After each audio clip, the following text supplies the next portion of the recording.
안녕하십니까? 요양보호를 강의하는 정미영 강사입니다. 자, 오늘 이 시간에도 요양보호사 자격시험 대비 모의고사 문제풀이 시작하도록 하겠습니다.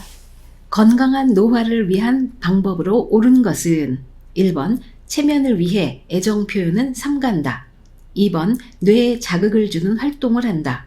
3번 사생활을 위해 대인관계를 자제한다. 4번 건강을 위해 자신에게 맞지 않는 음식을 먹도록 한다.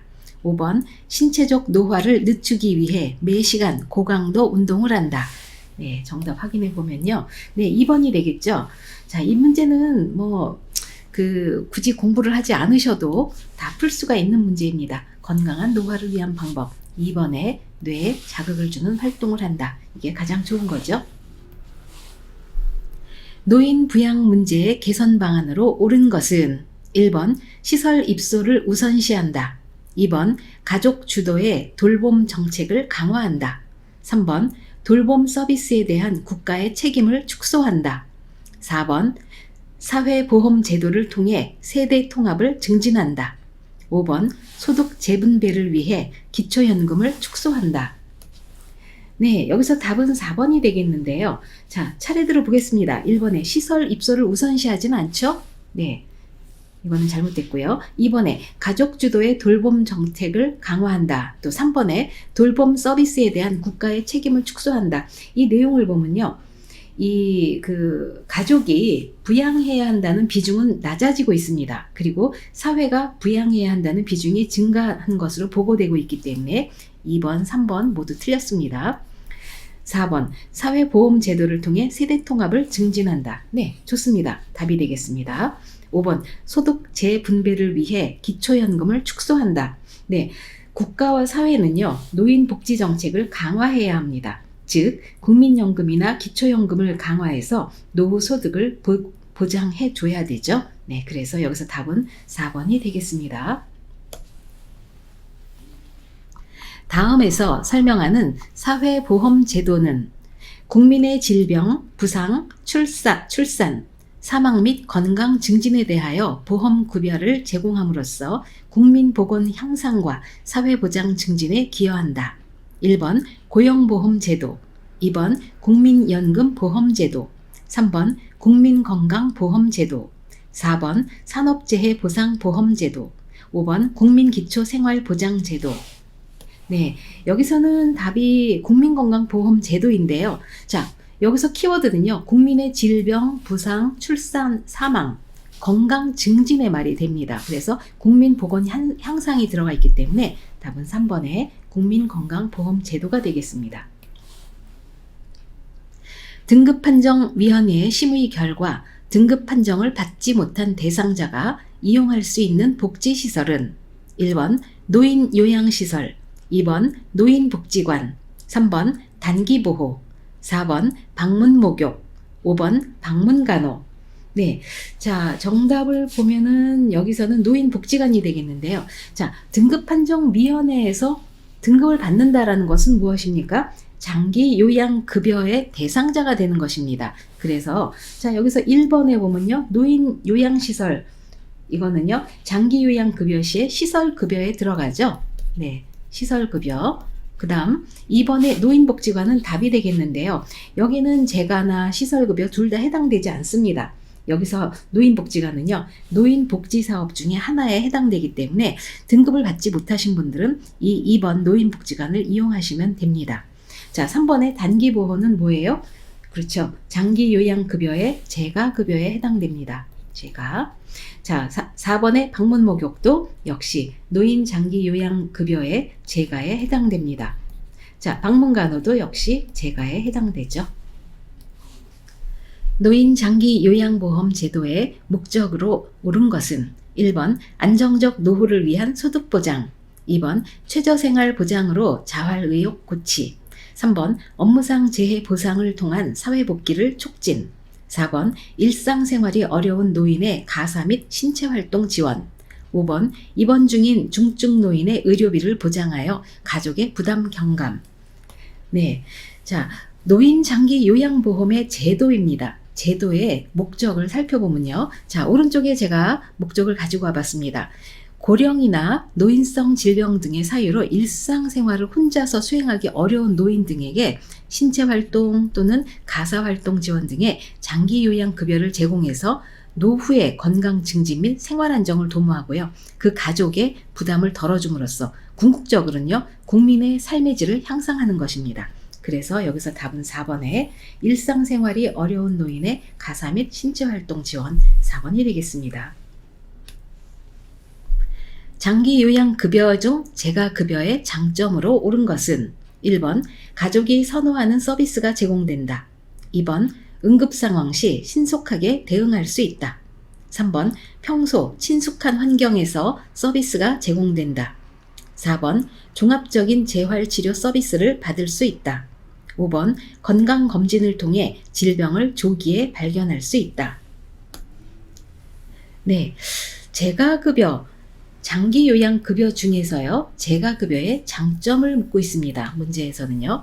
자, 오른쪽에 보시면 장단점을 가지고 와봤는데요. 자, 재가급여의 장점은요, 첫 번째는 평소에 생활하는 친숙한 환경에서 지낼 수가 있죠. 시설에 입소하지 않아도 됩니다. 그리고 두 번째로는요, 사생활이 존중되고 개인 중심 생활을 할 수 있는 아주 좋은 장점이 있습니다. 그런데 단점을 살펴보면요, 의료나 간호, 요양 서비스가 단편적으로 진행되기 쉽죠. 자, 요양보호사 선생님들이 하루 3시간만 서비스를 제공하고 집으로 돌아가죠. 그렇기 때문에 나머지 시간에는 어떤 전문성이 떨어진다고 볼 수가 있습니다. 자, 두 번째로는요, 긴급한 상황에 신속하게 대응하기 어려운 단점이 있죠. 그래서 자, 문제에서 묻는 것은 장점을 물었기 때문에 3번에 평소 친숙한 환경에서 서비스가 제공된다 되겠습니다. 다음과 같은 서비스를 제공하는 장기 요양급여의 종류는 재가 대상자의 기능 유지를 위한 복지 용구를 제공, 가정을 방문하여 재활에 관한 지원 등을 제공. 1번 재활급여, 2번 가족 요양급여, 3번 기타 재가급여, 4번 단기보호급여, 5번 주 야간보호급여. 네, 여기서는 복지용구가 나옵니다. 복지용구 하면은요, 3번에 기타 재가급여가 해당이 되는 것이죠. 네, 이 복지용구 때문에 기타 재가급여가요, 사실은 시험에서 좀 많이 등장합니다. 그래서 재가 서비스 중에 다른 제목으로는 유추할 수 있지만 기타 재가급여 하면은 복지용구에 대해서 알지 못하면 문제 고르기가 쉽지가 않습니다. 그래서 이 시간에 완벽히 기억해 놓으십시오. 기타 재가급여는요, 복지용구를 제공하는 내용이 포함된다. 이렇게 기억을 해 주십시오. 장기요양기관의 비용 청구 및 재원에 관한 설명으로 옳은 것은 1번 비급여 항목은 본인이 50%를 부담한다. 2번 지방자치단체장은 장기요양보험료율을 산정한다. 3번 장기요양보험료와 건강보험료는 통합회계로 관리한다. 4번 장기요양급여의 월 한도액을 초과한 비용은 수급자가 전액 부담한다. 5번 국민건강보험공단은 급여 비용을 연 1회 장기요양기관에 지급한다. 네, 여기서 정답은 4번이 되겠는데요. 자, 장기요양기관의 비용 청구 및 재원에 관한 설명입니다. 자, 여기서 말하는 장기요양기관은 무엇이에요? 네, 대상자가 서비스를 받게 하는 그 시설에 관한 이야기죠. 그 기관에서는요, 서비스를 제공하고 비용을 국민건강보험공단에 청구합니다. 자, 1번부터 살펴보면요. 1번에 비급여 항목은 본인이 50%를 부담한다. 50% 아니죠? 비급여 항목은요, 100% 본인이 부담입니다. 2번, 지방자치단체장은 장기요양보험료율을 산정한다. 자, 여기서 2번에 해당되는 것은요, 건강보험료를 내는 사람은요, 장기요양보험료를 내야 하고요. 장기요양보험료는 건강보험료율 대비 장기요양보험료율의 비율을 곱해서 산정합니다. 즉 이거는 어디서 하느냐? 공단에서 합니다. 지방자치단체장이 하는 것은 아니에요. 3번 장기요양보험료와 건강보험료는 통합회계로 관리한다. 절대 통합회계 아니고요. 독립회계입니다. 다음 4번 장기요양급여의 월 한도액을 초과한 비용은 수급자가 전액 부담한다. 맞습니다. 자, 월 한도액이 정해져 있어요. 그런데 거기서 초과하게 되면 수급자가 전액 부담해야 됩니다. 5번에 국민건강보험공단은 급여 비용을 연 1회 장기요양기관에 지급한다라고 되어 있는데, 자, 5번 틀렸죠. 여기서는요, 공단은 장기요양기관으로부터 급여 비용을 청구받으면요, 해당 장기요양기관에 바로 지급하게 되어 있습니다. 연 1회가 아닙니다. 요양보호 서비스 제공 원칙으로 옳은 것은 1번 응급상황에는 응급처치 우선순위에 따라 처치한다. 2번 서비스를 제공하기 전에 보호자의 특성을 확인한다. 3번 업무 외 장소에서 대상자에 관한 이야기를 나눈다. 4번 대상자의 질병 상태를 판단하여 조언한다. 5번 대상자를 수동적인 존재로 간주한다. 네, 정답 확인해 보면 1번이 되겠는데요. 자, 문제 키워드는요, 요양보호 서비스의 제공 원칙입니다. 자, 1번에 응급 상황에는 응급처치 우선순위에 따라 처치한다. 맞습니다. 아주 중요한 내용이고요. 이거는 맞는 얘기입니다. 2번에 서비스를 제공하기 전에 보호자의 특성을 확인한다. 보호자 특성 아니죠? 누구의 특성이에요? 대상자의 특성을 확인해 줘야 됩니다. 왜냐하면 서비스를 받는 사람은 대상자이기 때문에 그렇습니다. 3번에 업무 외 장소에서 대상자에 관한 이야기를 나눈다? 안 되죠. 네, 여기서는 비밀 누설에서는 안 되기 때문에 업무 외 장소에서 관한 이야기 나누는 것, 맞지 않습니다. 비밀 누설하면 안 되고요. 4번, 대상자의 질병 상태를 판단하여 조언한다. 자, 대상자의 질병 상태가요, 변화가 있거나 또는 의학적 진단이 필요하다고 판단되면 시설장이나 관리 책임자에게 보고하는 것이 우선입니다. 여기서 섣부르게 조언하는 것은 좋지 않습니다. 5번, 대상자를 수동적인 존재로 간주한다? 그렇지 않죠. 대상자는요, 가능한 한 자립생활을 할 수 있도록 대상자의 능력을 최대한 활용하면서 서비스를 제공하는 것이 원칙에 해당됩니다. 그래서 5번 틀렸습니다. 다음 내용에 해당되는 시설 대상자의 권리는 거동이 불편한 김씨 할아버지는 시설장에게 화장실에 비상벨 설치와 푹 꺼진 침대 매트리스를 교체해달라고 요구하였다.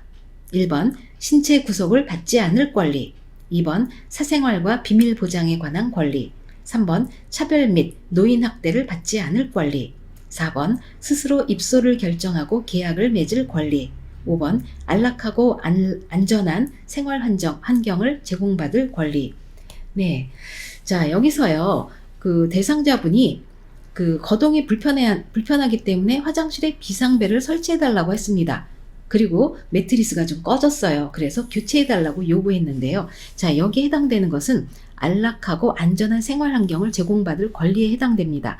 여기에 해당되는 내용들은요, 첫 번째가 휠체어 등 보조도구, 이동 공간의 확보가 필요하고요. 미끄럼 방지, 문턱 제거, 안전바 설치 등 신체 기능을 고려한 주거 환경을 제공해 주어야 됩니다. 자, 두 번째는요, 시설을 안전하고 깨끗하고 가정과 같은 환경을 제공해 줘야 되죠. 또 세 번째는요, 목욕이나 의복 등 침구 세탁 등 노인의 미생 관리에 만전을 기해 줘야 됩니다. 그리고 네 번째는요, 소방기구 및 비상 상황에 대비한 비상 연락 장치 등을 비상벨 등을 설치해 줘야 됩니다. 그렇기 때문에 여기에 맞는 것은 5번에 안락하고 안전한 생활 환경을 제공받을 권리가 되겠습니다.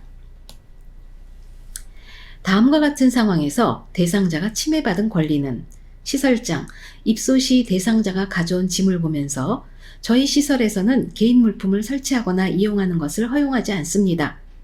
자, 1번 질 높은 생활 서비스를 받을 권리, 2번 충분한 정보를 제공받을 권리, 3번 존엄한 존재로 대우받을 권리, 4번 차별 및 학대를 받지 않을 권리, 5번 개별화된 서비스를 제공받고 선택할 수 있는 권리.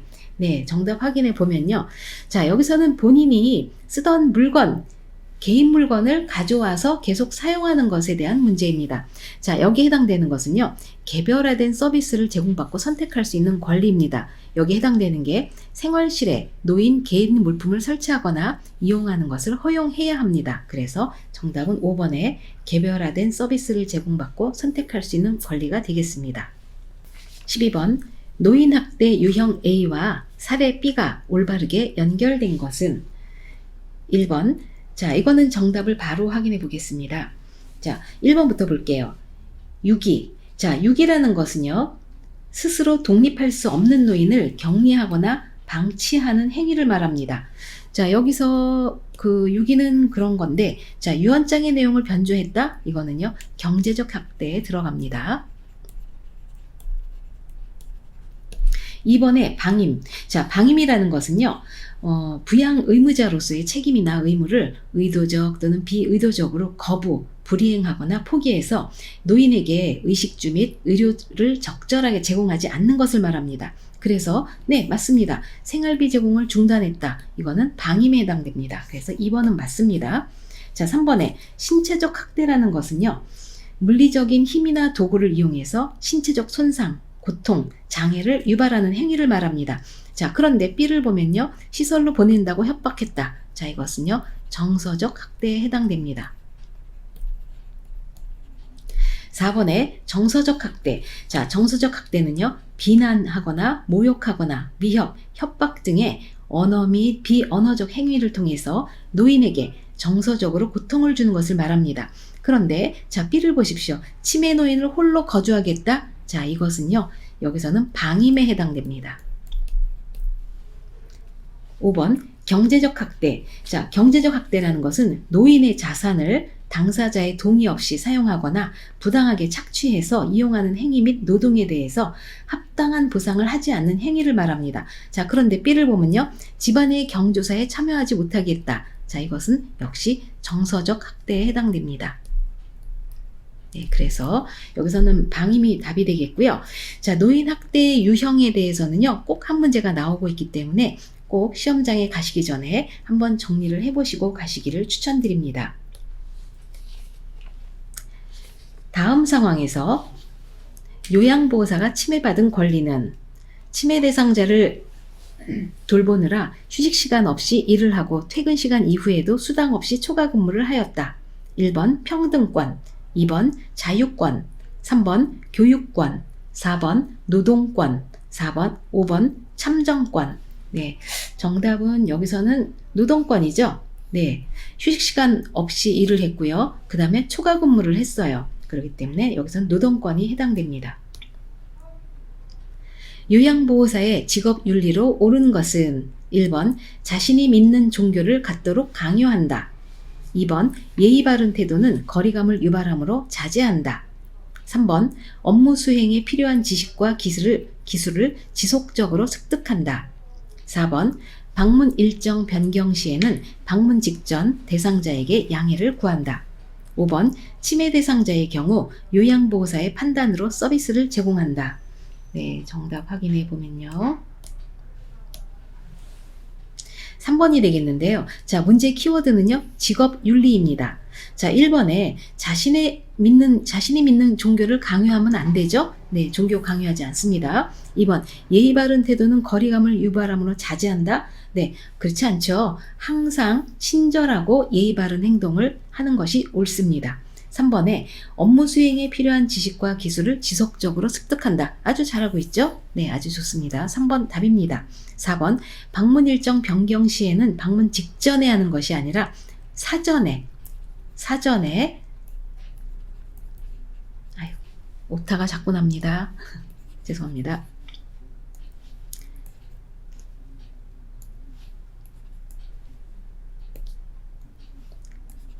사전에 네, 대상자에게 양해를 구하는 것이 맞습니다. 자, 5번에 치매 대상자의 경우 요양보호사의 판단으로 서비스를 제공한다? 아닙니다. 치매 대상자인 경우에는 보호자에게 네, 동의를 구해야 되죠. 네, 그래서 여기서는 요양보호사의 판단이 아니라 보호자의 동의가 필요합니다. 다음 보겠습니다. 다음 상황에서 요양보호사의 대처 방법은 보호자, 어머니가 욕창이 너무 심해지셔서 욕창 관련 의료용품이 필요한데 형편도 어렵고 어떻게 해야 할지 모르겠어요. 1번, 제가 보기엔 상태가 심하지 않아요. 2번, 약을 사다 주시면 자주 소독해 드릴게요. 3번, 주변에 알아볼 수는 있는데 추가 비용이 들어요. 4번, 저희 기관에 말씀드려 어려움을 해결해 드릴게요. 5번, 저렴하게 판매하는 복지연구 사업소를 소개해 드릴게요. 자, 여기서는요, 이 요양보호사가 적절하게 대처한 방법은 4번에 저희 기관에 말씀드려 어려움을 해결해 드릴게요. 이것이 되겠습니다. 요양보호사에게 나타날 수 있는 수근관 증후군에 관한 설명으로 옳은 것은 1번 밤에 통증이 완화된다. 2번 손목을 굴곡시키면 통증이 감소된다. 3번 손을 털면 저림과 통증이 완화될 수 있다. 4번 팔꿈치에서 손목까지 강직이 나타난다. 5번 새끼손가락과 연결된 손바닥 감각이 둔해진다. 네, 제가 오른쪽에 수근관 증후군에 관해서 설명을 좀 달아놨습니다. 같이 살펴보면요. 1번 첫 번째는요. 손바닥과 손가락이 저리는 이상 증상이 나타나는 것입니다. 그리고 손의 감각 이상, 감각이 저하되고요. 저린 감각, 통증, 근력 약화가 특징입니다. 자, 손목을 지나치게 손바닥 방향으로 힘을 주어 굽힐 때 악화되는 경향이 있고요. 또 네 번째는요. 밤에 통증이 악화됩니다. 그래서 밤잠을 설치는 경우가 있는데 손을 털면요. 저림과 통증이 일시적으로 완화되기도 합니다. 그래서 여기서 맞는 답은 3번. 손을 털면 저림과 통증이 완화될 수 있다. 이게 3번이 답이 되겠고요. 자, 2번에 손목을 굴곡시키면 이 굴곡이란 말은 어떤 뜻이냐면요. 구부렸을 때를 말하는 겁니다. 네, 그래서 구부렸는데 통증이 감소되는 게 아니죠. 더 심해지는 것이 특징이죠. 네. 몸에 감염된 대상자를 안전하게 돕는 방법으로 옳은 것은 1번 공용 체온계를 사용한다. 2번 맨손으로 가려운 곳을 긁어준다. 3번 감염 부위를 만져보아 열감을 확인한다. 4번 세탁이 어려운 침구는 다리미로 다린 후 사용한다. 5번 대상자와 접촉하여 증상이 나타나면 치료를 시작한다. 네, 자, 몸에 관한 이야기인데요. 몸에 관한 문제는 거의 한 문제씩 나오는 것 같습니다. 자, 몸은요. 전염력이 너무너무 셉니다. 1번에 공용체온계 사용하면 절대 안 됩니다. 바로 전염됩니다.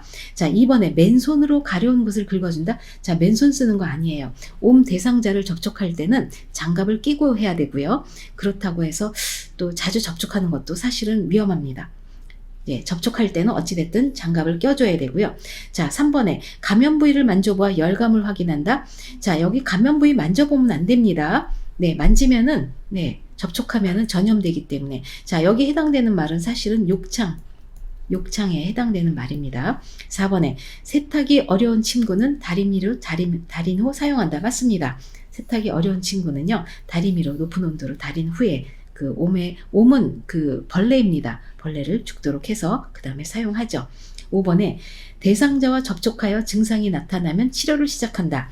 자, 여기서 증상이 나타나면 치료를 시작한다가 틀렸습니다. 옴은요, 신체 접촉이 있었던 모든 사람은 증상 유무에 관계없이 동시에 함께 치료를 해야 되는 것이 특징입니다. 이 내용은 잘 기억을 해 두십시오. 18번 노인에게 약물 중독의 위험이 증가하는 이유는 1번 인지기능 증가, 2번 신장의 배설 능력 감소, 3번 대장의 운동성 증가, 4번 약물의 흡수 능력 증가, 5번 신경 전달 물질의 분비 증가. 네, 정답 확인해 보면 2번이 되는데요. 자, 신장의 배설 능력 감소가 답이 됩니다. 자, 문제 키워드는요. 노인의 약물 중독의 위험 증가하는 이유예요. 자, 노인은요. 신장의 소변 농축 능력과 배설 능력이 저하되어 있습니다. 소변의 농축 능력, 이 농축 능력과 배설 능력이 저하되어 있어요. 그렇기 때문에 약물 성분이 신체에 오래 남아 있어서 중독 상태에 쉽게 빠지게 됩니다. 그래서 여기서 답이 되는 것은 2번의 신장의 배설 능력 감소가 되겠습니다. 대상자가 아침에 속이 쓰리다고 말할 때 요양보호사의 대처 방법은 1번 위험인 것 같으니 위장약 드릴게요. 2번 저도 아침마다 그래요. 괜찮아질 거예요. 3번 제가 현재 상태를 간호사에게 전할게요. 4번 약물 치료하러 지금 당장 병원에 가야 해요. 5번 오늘은 아침 식사를 거르세요. 속이 편해질 거예요. 네, 자, 이렇게 대상자가 그 상태의 변화가 있는 경우가 많이 있습니다. 그런데 이럴 때 요양보호사의 태도는요. 요양보호사가 대상자의 질병명을 예측해서 말하거나 수술 또는 약물 치료가 필요하다는 등의 말을 하면 안 됩니다. 요양보호사의 부정확한 판단이 대상자 및 가족에게 혼란과 걱정을 유발할 수 있기 때문이에요. 그래서 예를 들면 아침에 속이 쓰리다고 말하는데 위염이라고 말하는 것은요. 자, 위궤양도 속이 쓰리고요. 다른 증상으로 인해서도 속이 쓰릴 때가 많습니다. 그렇기 때문에 이럴 때는요. 3번에 제가 현재 상태를 간호사에게 전할게요 하는 것이 가장 적절합니다. 다음 증상이 나타나는 질환으로 옳은 것은 숨을 내쉴 때 쌕쌕거리는 호흡음, 만성 염증성 질환으로 기관지 벽의 부종과 기도 협착, 꽃가루, 진먼지 진드기, 차고 건조한 공기에 노출 시 기도의 과민 반응, 1번 천식, 2번 폐렴, 3번 폐결핵, 4번 폐수종, 5번 만성 기관지염. 네, 정답은 천식이 되겠는데요. 자, 천식도 시험에 자주 나오는 질환 중에 하나입니다. 자, 특징은요. 숨을 내쉴 때 쌕쌕거리는 호흡이 들리죠. 그리고 꼭 그 원인이 되는 것이요. 꽃가루, 그리고 진먼지 진드기, 그리고 차고 건조한 공기에 노출 시의 기도의 과민 반응입니다. 이거 말고도요. 이것을 더 악화시키는 것이 동물의 털과 배설물이에요. 자, 특히 어떤 동물이요? 개와 고양이입니다. 그래서 이런 것들을 모두 피해주는 것이 좋죠. 그래서 답은 천식이 되겠습니다. 항결핵제 복용 방법에 관한 설명으로 옳은 것은 1번 항결핵제는 2주 동안 복용한다. 2번 약물의 부작용이 생기면 복용량을 줄인다. 3번 약물 복용이 끝날 때까지 대상자를 격리한다. 4번 약물 복용 중 주기적으로 간 기능 검사를 한다. 5번 항결핵제 중 한 가지 약물을 규칙적으로 복용한다. 네, 정답 확인해 보면요.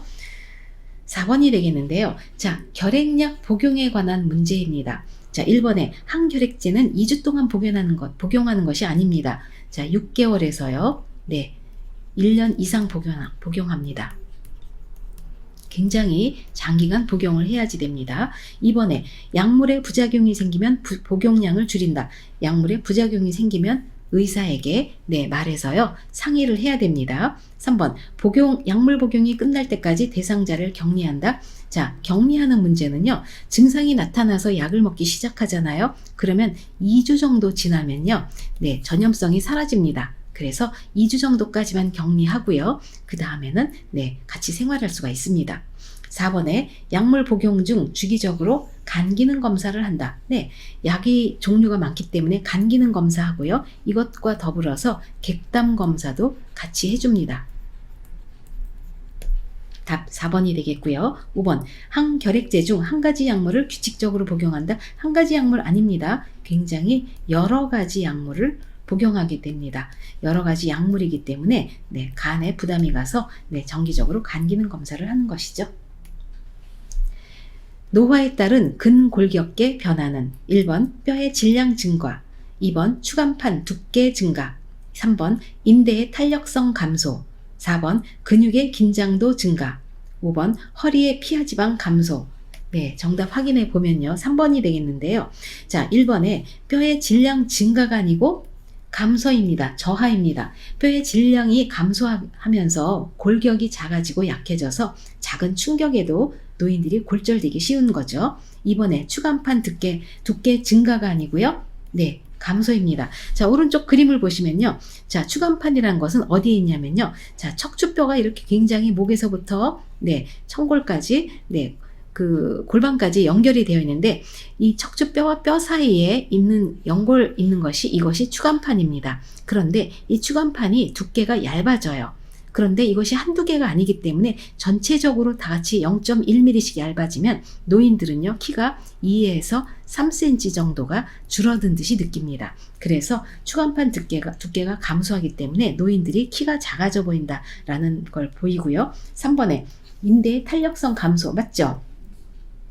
인대의 탄력성이 감소하기 때문에 노인들이 좀 더 운동하는 것이 힘들어지고요. 4번에 근육의 긴장도 증가가 아니고요. 긴장도가 감소합니다. 긴장도가 감소하고요. 근육량이 저하되기 때문에 신체적 활동과 운동 능력이 감소가 옵니다. 5번에 허리의 피하지방 감소는 아니고요. 피하지방이 증가합니다. 그래서 그 허리의 피하지방이 증가하고 팔다리는 지방이 감소하기 때문에 몸통은 굵어 보이고 팔다리는 가늘어 보이는 노인 특유의 체형을 보이게 되는 거죠. 다음과 같은 증상이 있는 대상자를 돕는 방법은 습도가 낮은 겨울에 피부가 건조해지며 거칠어진다. 피부 발적, 손과 하지에 가려움증이 발생한다. 1번 모직물로 만들어진 의복을 입힌다. 2번 실내 습도는 20% 정도를 유지한다. 3번 때를 자주 밀어 피부 각질을 없앤다. 4번 뜨거운 물로 목욕 후 물기를 두드려 말린다. 5번 샤워 후 물기가 남아있을 때 보습제를 바른다.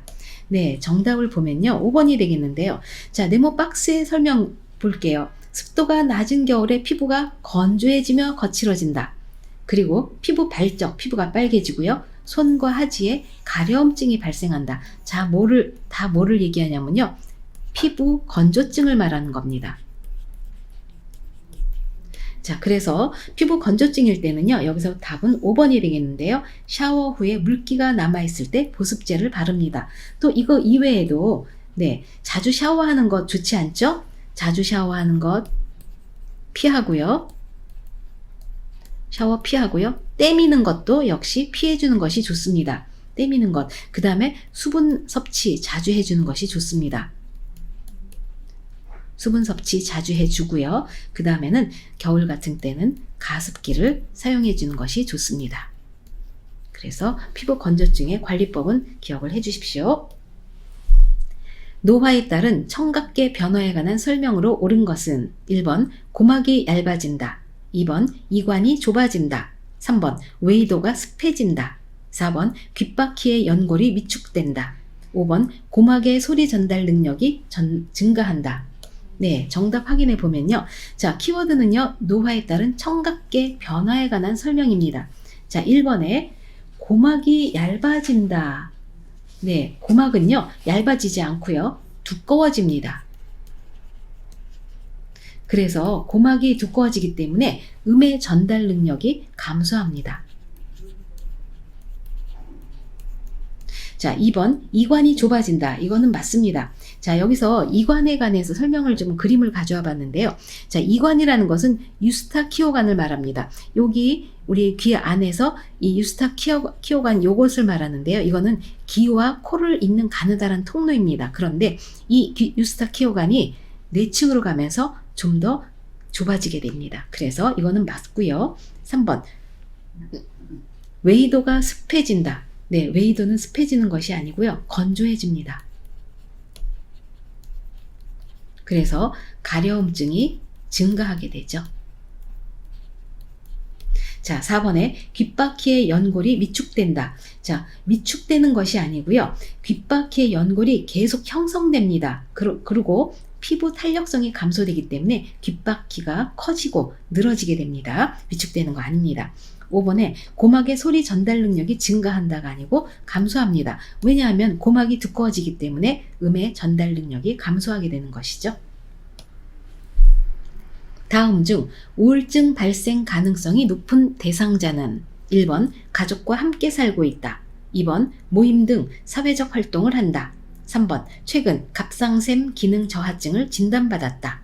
4번 낮에 햇빛을 쐬며 규칙적으로 운동한다. 5번 식욕과 체중이 변화 없이 유지되고 있다.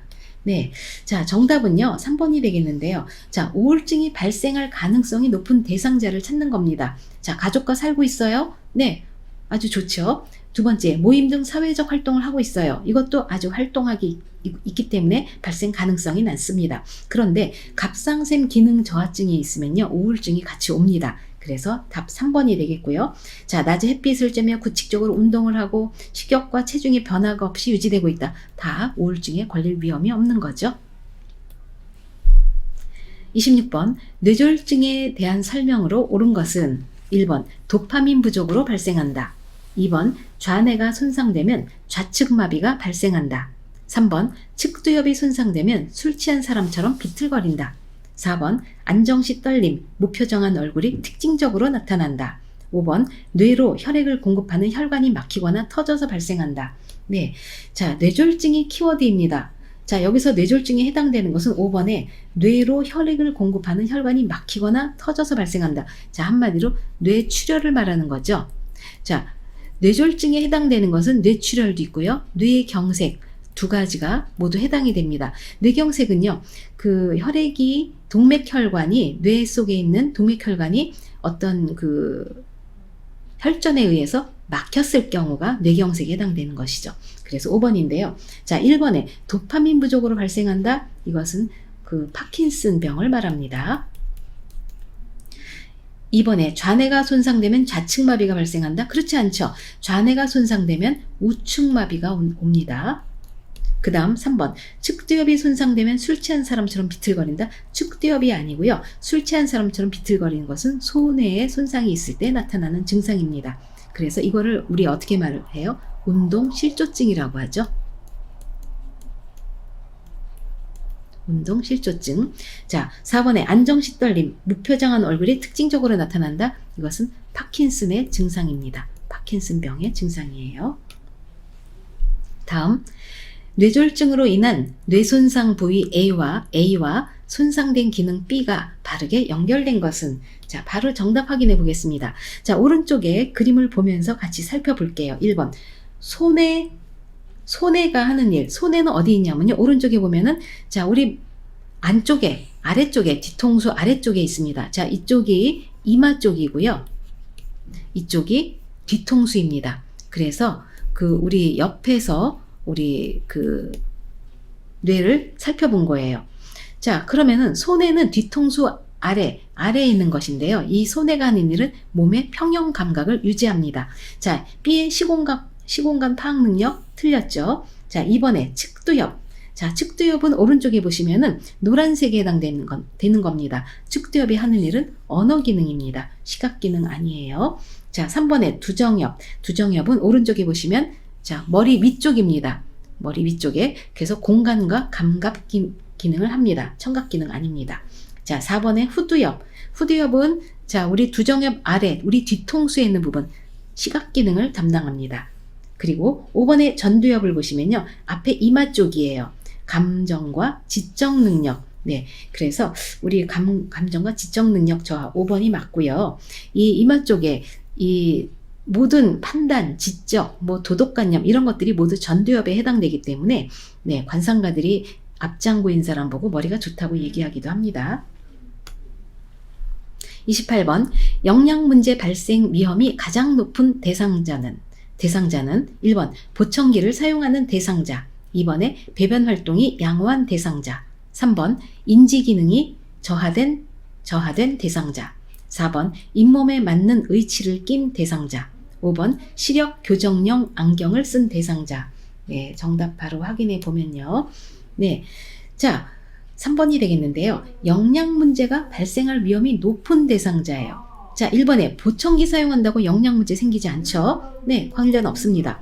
2번에 배변 활동이 양호하다. 네, 먹는 것도 양호하고 배변도 잘 되고 아주 잘 되고 있는 거죠.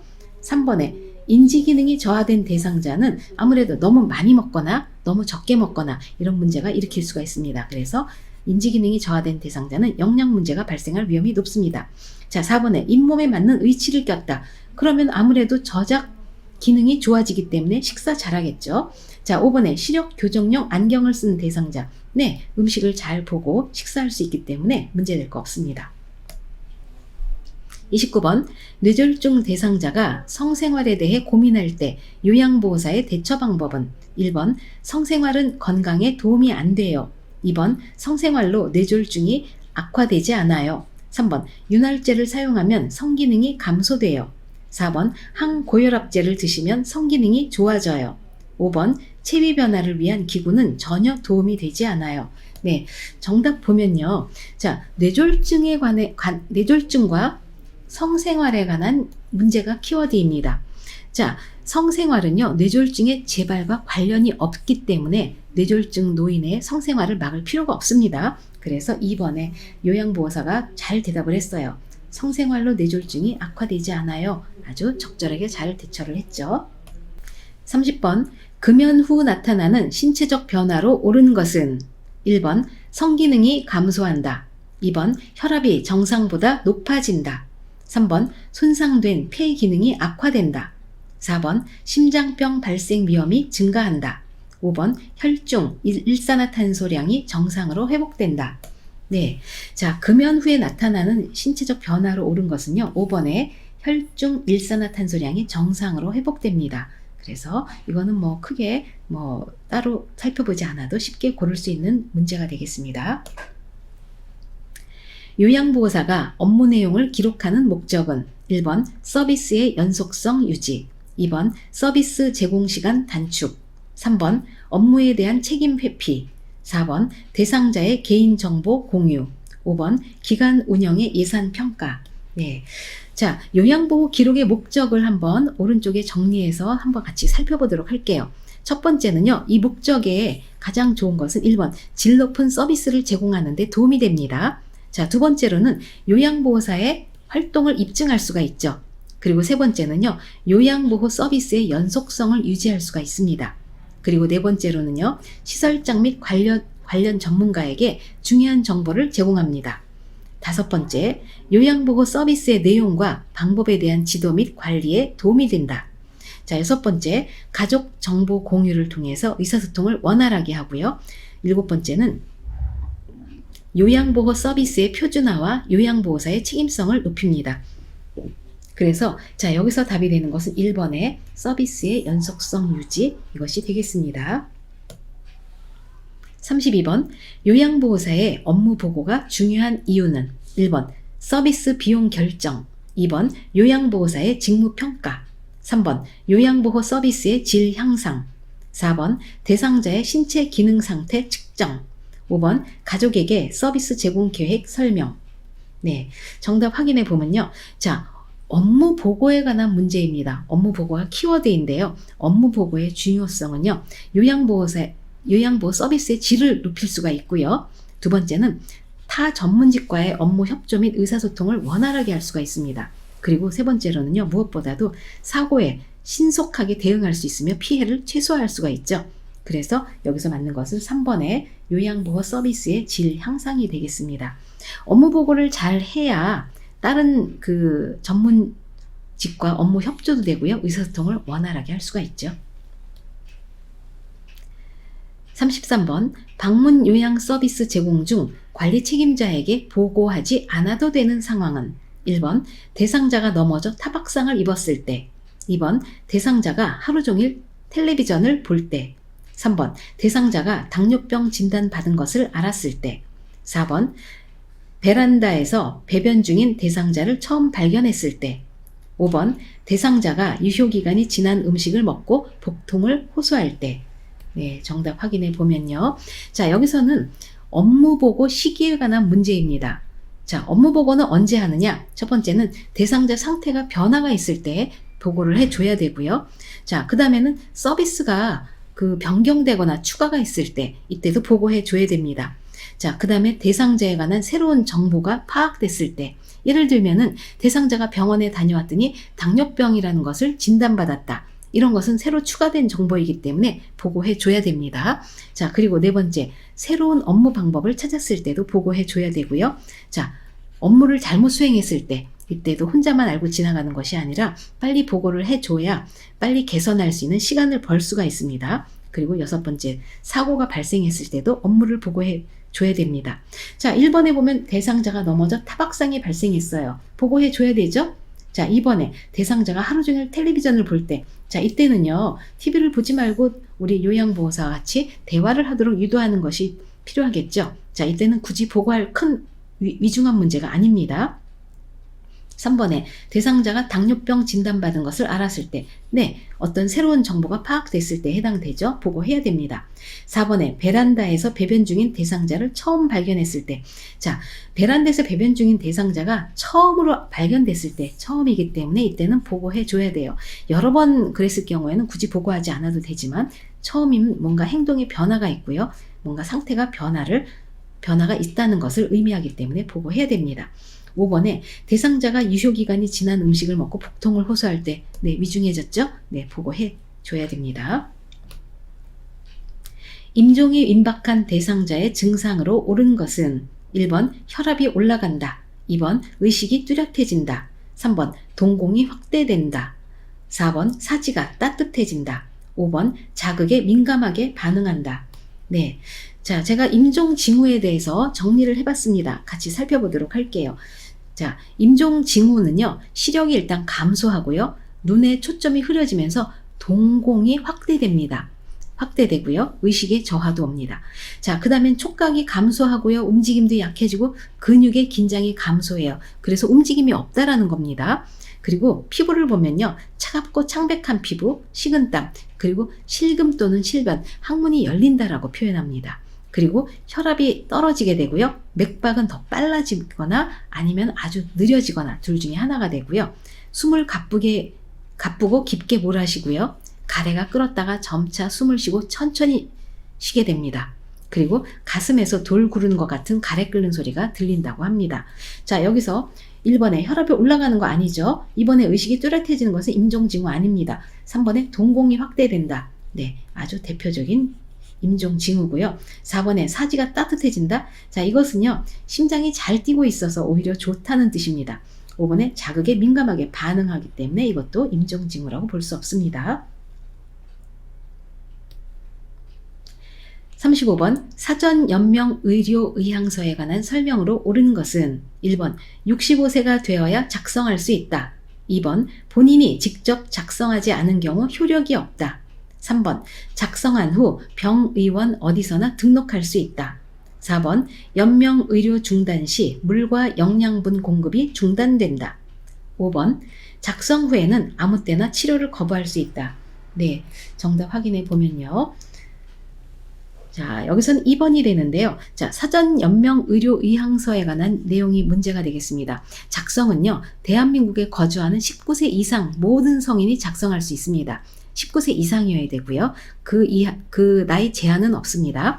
이번에 등록기관을 통해서 작성을 했으면 등록기관을 통해서 등록되어야지만 법적 효력이 발생합니다. 그렇지만 언제든지 변경하거나 철회할 수가 있습니다. 자, 연명의료를 중단을 명시해도 통증 완화를 위한 의료행위, 그리고 영양분, 물, 산소의 단순 공급은 보류하거나 중단할 수가 없습니다.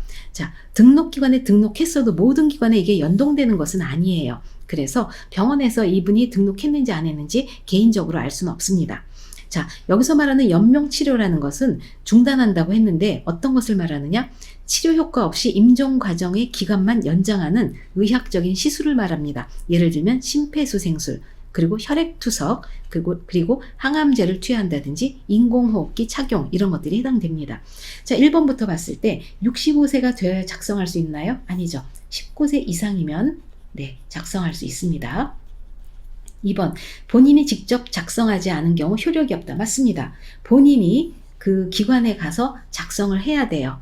그래서 그 다음에 등록기관을 통해서 등록이 되어야지 법적 효력이 있습니다. 2번 답이고요. 3번, 작성한 후 병의원 어디나 등록할 수 있다? 아닙니다. 등록기관에서 하는 것입니다. 등록기관. 4번, 연명의료 중단 시 물과 영양분 공급이 중단된다? 그렇지 않습니다. 이거 작성을 했다 하더라도요, 물과 영양분의 공급은 네, 계속 할 수 있습니다. 5번, 작성 후에는 아무 때나 치료를 거부할 수 있다? 아닙니다. 작성 후에 치료를 거부하는 것이 아니고요. 자, 이것은요, 언제든지 철회할 수가 있다라는 이야기가 되겠습니다. 치매 대상자가 열이 나는데도 목욕을 하겠다고 할 때 대처 방법은 1번, 반신욕을 하게 한다. 2번, 해열제를 먹인 후 목욕시킨다. 3번, 시원한 물로 물놀이를 하게 한다.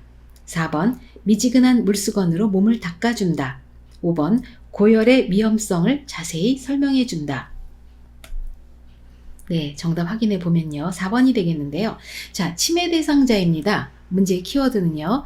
자, 치매 대상자는 어떻게 해요? 설명해서 이해가 되지 않죠. 그렇기 때문에 열이 나는데도 목욕하겠다고 그럴 경우에는 4번에 미지근한 물수건으로 몸을 닦아줘서 네, 열도 내리고 좀 네, 이분을 안정시키는 방법을 사용할 수가 있습니다. 다음 중 제가 대상자가 약물을 잘못 복용하는 경우는 1번, 약을 물과 함께 복용한다. 2번, 소염 진통제는 식후에 복용한다. 3번, 정해진 시간에 정해진 용량만 복용한다. 4번, 약 복용을 잊었을 경우 생각난 즉시 복용한다. 5번, 약 처방이 바뀐 경우 이전 약을 먼저 복용한다. 네. 자, 약물을 잘못 복용하는 경우를 찾으라는 거예요. 그럼 나머지는 다 잘하고 있는 경우입니다. 약은 물과 함께 복용하는 거 맞고요. 자, 소염 진통제는요, 위장 장애가 심합니다. 그렇기 때문에 식후에 바로 드시는 게 좋고요. 3번에 정해진 시간에 정해진 용량만 복용한다. 아주 좋습니다. 4번에 약 복용을 잊었을 경우 생각난 즉시 복용한다. 네, 즉시 복용하는 게 좋고요. 2봉을 한꺼번에 먹는 것은 안 된다고 했죠. 네. 자, 그 다음에 5번에 약 처방이 바뀐 경우 이전 약을 먼저 복용한다. 자, 이런 경우가 있습니다. 예를 들면 혈압약을 드셨는데 한 달치를 받아왔는데 일주일치를 먹어도 혈압이 떨어지지가 않았어요. 그래서 다시 의사한테 갔습니다. 가서 이러저러해서 약이 안 맞는 것 같다. 그랬더니 혈압이 떨어지지 않는다 했더니 의사 선생님이 다시 또 한 달치를 처방해 줬습니다. 그러면 대부분 대상자분들은 집에 돌아와서는 먼저 먹던 게 3주가 남았는데 라고 생각하시는데, 자, 이분은 혈압 조절이 안 되기 때문에 약을 다시 처방받았기 때문에 이전 약을 복용하시면 안 되고요. 네, 새로 처방받은 약을 드셔야 됩니다. 그래서 이전 약 먹는 것이 이게 잘못됐죠. 그래서 이거 잘못 복용하는 경우는 5번이 되겠습니다. 그럼 남은 약은 어떻게 하냐고요? 네, 그 의사하고 또 상의하는 게 좋고요. 네, 일단은 드시지 않는 게 필요합니다. 38번 경관 영양을 하는 대상자의 구강 관리를 하는 이유는 1번 식욕 증진, 2번 구토 예방, 3번 살해 예방, 4번 탈수 예방, 5번 입안 건조와 갈증 예방. 네. 자, 경관 영양을 할 경우에는요, 튜브를 통해서 위장으로 바로 음식이 전달되기 때문에 실제로 입으로는 복용하지 않게 됩니다. 그렇다고 해서 구강 관리가 필요하지 않은 것은 아니에요. 왜냐하면 입안은 우리가 하루만 청결을 하지 않으면 냄새도 심하고 많이 좋지 않습니다. 그렇기 때문에 네, 경관 영양을 하는 대상자라 할지라도 입안 건조와 갈증을 예방하기 위해서 구강 관리가 필요하다 하는 것을 기억해 주십시오. 경관 영양을 하는 대상자를 돕는 방법으로 옳은 것은 1번 영양액 주머니는 1일 1회 세척하여 말린다. 2번 구토를 하는 경우 주입 속도를 늦춘다. 3번 영양액을 10ml 주사기로 천천히 제공한다. 4번 영양액이 중력에 의해 흘러 들어가게 한다. 5번 영양액 주머니는 대상자의 위장 높이와 같게 한다. 네, 자, 여기서 키워드는 경관 영양을 하는 대상자입니다. 자, 1번에 영양액 주머니는 1일 1회 세척이 아니고 어때요? 매번 해주는 것이죠. 매번. 자, 이 영양 주머니는요, 밥그릇과 같습니다. 그래서 우리도 식사 후에 바로 설거지하는 것처럼 이 영양액 주머니도요, 식사 끝나고 나면 바로 세척해서 말린 다음에 다음 식사 때 사용합니다. 이번에 구토를 하는 경우 주입 속도를 늦추는 것이 아니고요, 구토를 하는 경우에는 일단은 잠그고 보고하는 것이 맞습니다. 자, 그냥 보고하러 가면 안 됩니다. 왜냐하면 보고하러 가는 사이에도 이게 계속 주입이 돼서 구토를 계속할 수 있기 때문에 일단은 잠궈주고 그 다음에 보고하는 것입니다. 자, 3번에 영양액은 10ml 주사기로 천천히 제공한다. 절대로 주사기 사용해서 제공하지 않습니다. 틀렸고요. 4번 영양액이 중력에 의해 흘러들어가게 한다. 아주 좋습니다. 4번 답입니다. 5번 영양주머니는 대상자의 위장 높이와 같게 하는 게 아니라 높게 해 주어야 합니다. 높은 위치에 두는 것이 맞습니다. 가루약을 복용할 때 살해에 자주 걸리는 대상자를 돕는 방법으로 옳은 것은 1번 가루약에 꿀을 섞어 먹인다. 2번 머리를 뒤로 젖혀 가루약을 삼키게 한다. 3번 가루약을 혀 밑에 넣어 녹여 먹게 한다. 4번 가루약을 2, 3회 분량으로 나누어 입에 넣어준다. 5번 바늘이 없는 주사기에 물로 녹인 가루약을 넣어 조금씩 먹인다. 네, 자, 문제 키워드는요, 가루약을 복용하는데 살해에 자주 걸리는 대상자입니다. 살해에 걸린다는 것은 어때요? 액체에서 많이 걸립니다. 그리고 이 액체가 목에 있는 기도로 넘어가서 문제가 되는 것이죠. 그렇기 때문에 물을 많이 사용하는 것보다는요, 자, 여기서는 바늘이 없는 주사기에 물로 녹인 가루약을 넣어서 조금씩 천천히 드실 수 있도록 해주는 것이 아주 좋은 방법입니다. 41번 안연고를 투여하는 위치 A와 방향 B가 바르게 연결된 것은 자, 이거는 정답을 바로 확인해 보겠습니다. 자, 오른쪽 그림을 보시면요. 자, 안연고를 넣어줄 때는요. 자, 눈 아랫부분, 아랫 눈꺼풀을 이렇게 손가락으로 아랫방향으로 좀 잡아당기죠. 그러면 하부 결막낭, 여기 핑크색 보이는 것이 하부 결막낭입니다. 여기가 보이게 되죠. 그래서 여기 하부 결막낭 위에다가, 자, 이거는 문제는 연고예요. 그렇기 때문에 안쪽에서 바깥쪽 방향으로 2cm 정도, 네, 2cm 정도, 네, 짜줘서 네, 눈을 감게 해주죠. 자, 눈을 감고 나면은 어떻게 해요? 눈동자를 굴려서 안연고가 퍼지도록 해줍니다. 그러면 눈을 감으면 연고가 눈 밖으로 삐져나오겠죠? 그럴 때는요, 멸균솜으로 닦아주는 것이 좋습니다. 그래서 답은, 자, 안연고 투여하는 위치는 하부 결막낭 위가 되겠고요. 자, 방향은요, 안쪽에서 바깥쪽이 되겠습니다. 4번이 되겠습니다. 다음 그림 중에서 중이염을 앓고 있는 대상자에게 귀약을 투여할 때 귓바퀴를 잡아당기는 방향으로 옳은 것은? 자, 여기서는 뭐 귓바퀴 잡아당기는 방향은, 자, 나번이 되겠는데요. 이걸 말로 풀면요, 후상방이 되겠죠. 후상방. 자, 그러면 귓바퀴를 왜 이 후상방으로 잡아당기느냐? 귓구멍은요, 안쪽으로 갈수록 약간 이렇게 휘어져 있습니다. 그래서 귓바퀴를 후상방으로 잡아당겼을 때는 요거를 일자로 이렇게 펴줄 수가 있어요. 그러면은 약이, 네, 잘 흘러 들어가서 원하는 방향에서 약이 효과를 발휘할 수가 있죠. 그래서, 자, 여기서는 그림 문제로 나와서 나번이 답이 되는데요. 자, 말로 풀어서도 나옵니다. 후상방. 잘 기억해 주십시오. 정맥 주사를 맞고 있는 대상자가 주사 부위가 붓고 아프다고 할 때 대처 방법은? 1번 주사바늘을 제거한다. 2번 수액 조절기를 잠근다. 3번 주사 맞는 팔을 심장보다 높게 한다. 4번 주입 속도를 조절하여 빨리 들어가게 한다. 5번 부어오른 부위를 알코올 솜으로 눌러준다. 자, 정맥 주사를 맞고 있는데 주사 부위가 붓고 아프대요. 자, 이런 경우는 다 어떤 경우냐면요. 그 주사 바늘이 혈관을 벗어난 경우입니다. 자, 주사바늘이 혈관에 있지 않고 벗어나게 되면 어떻게 돼요?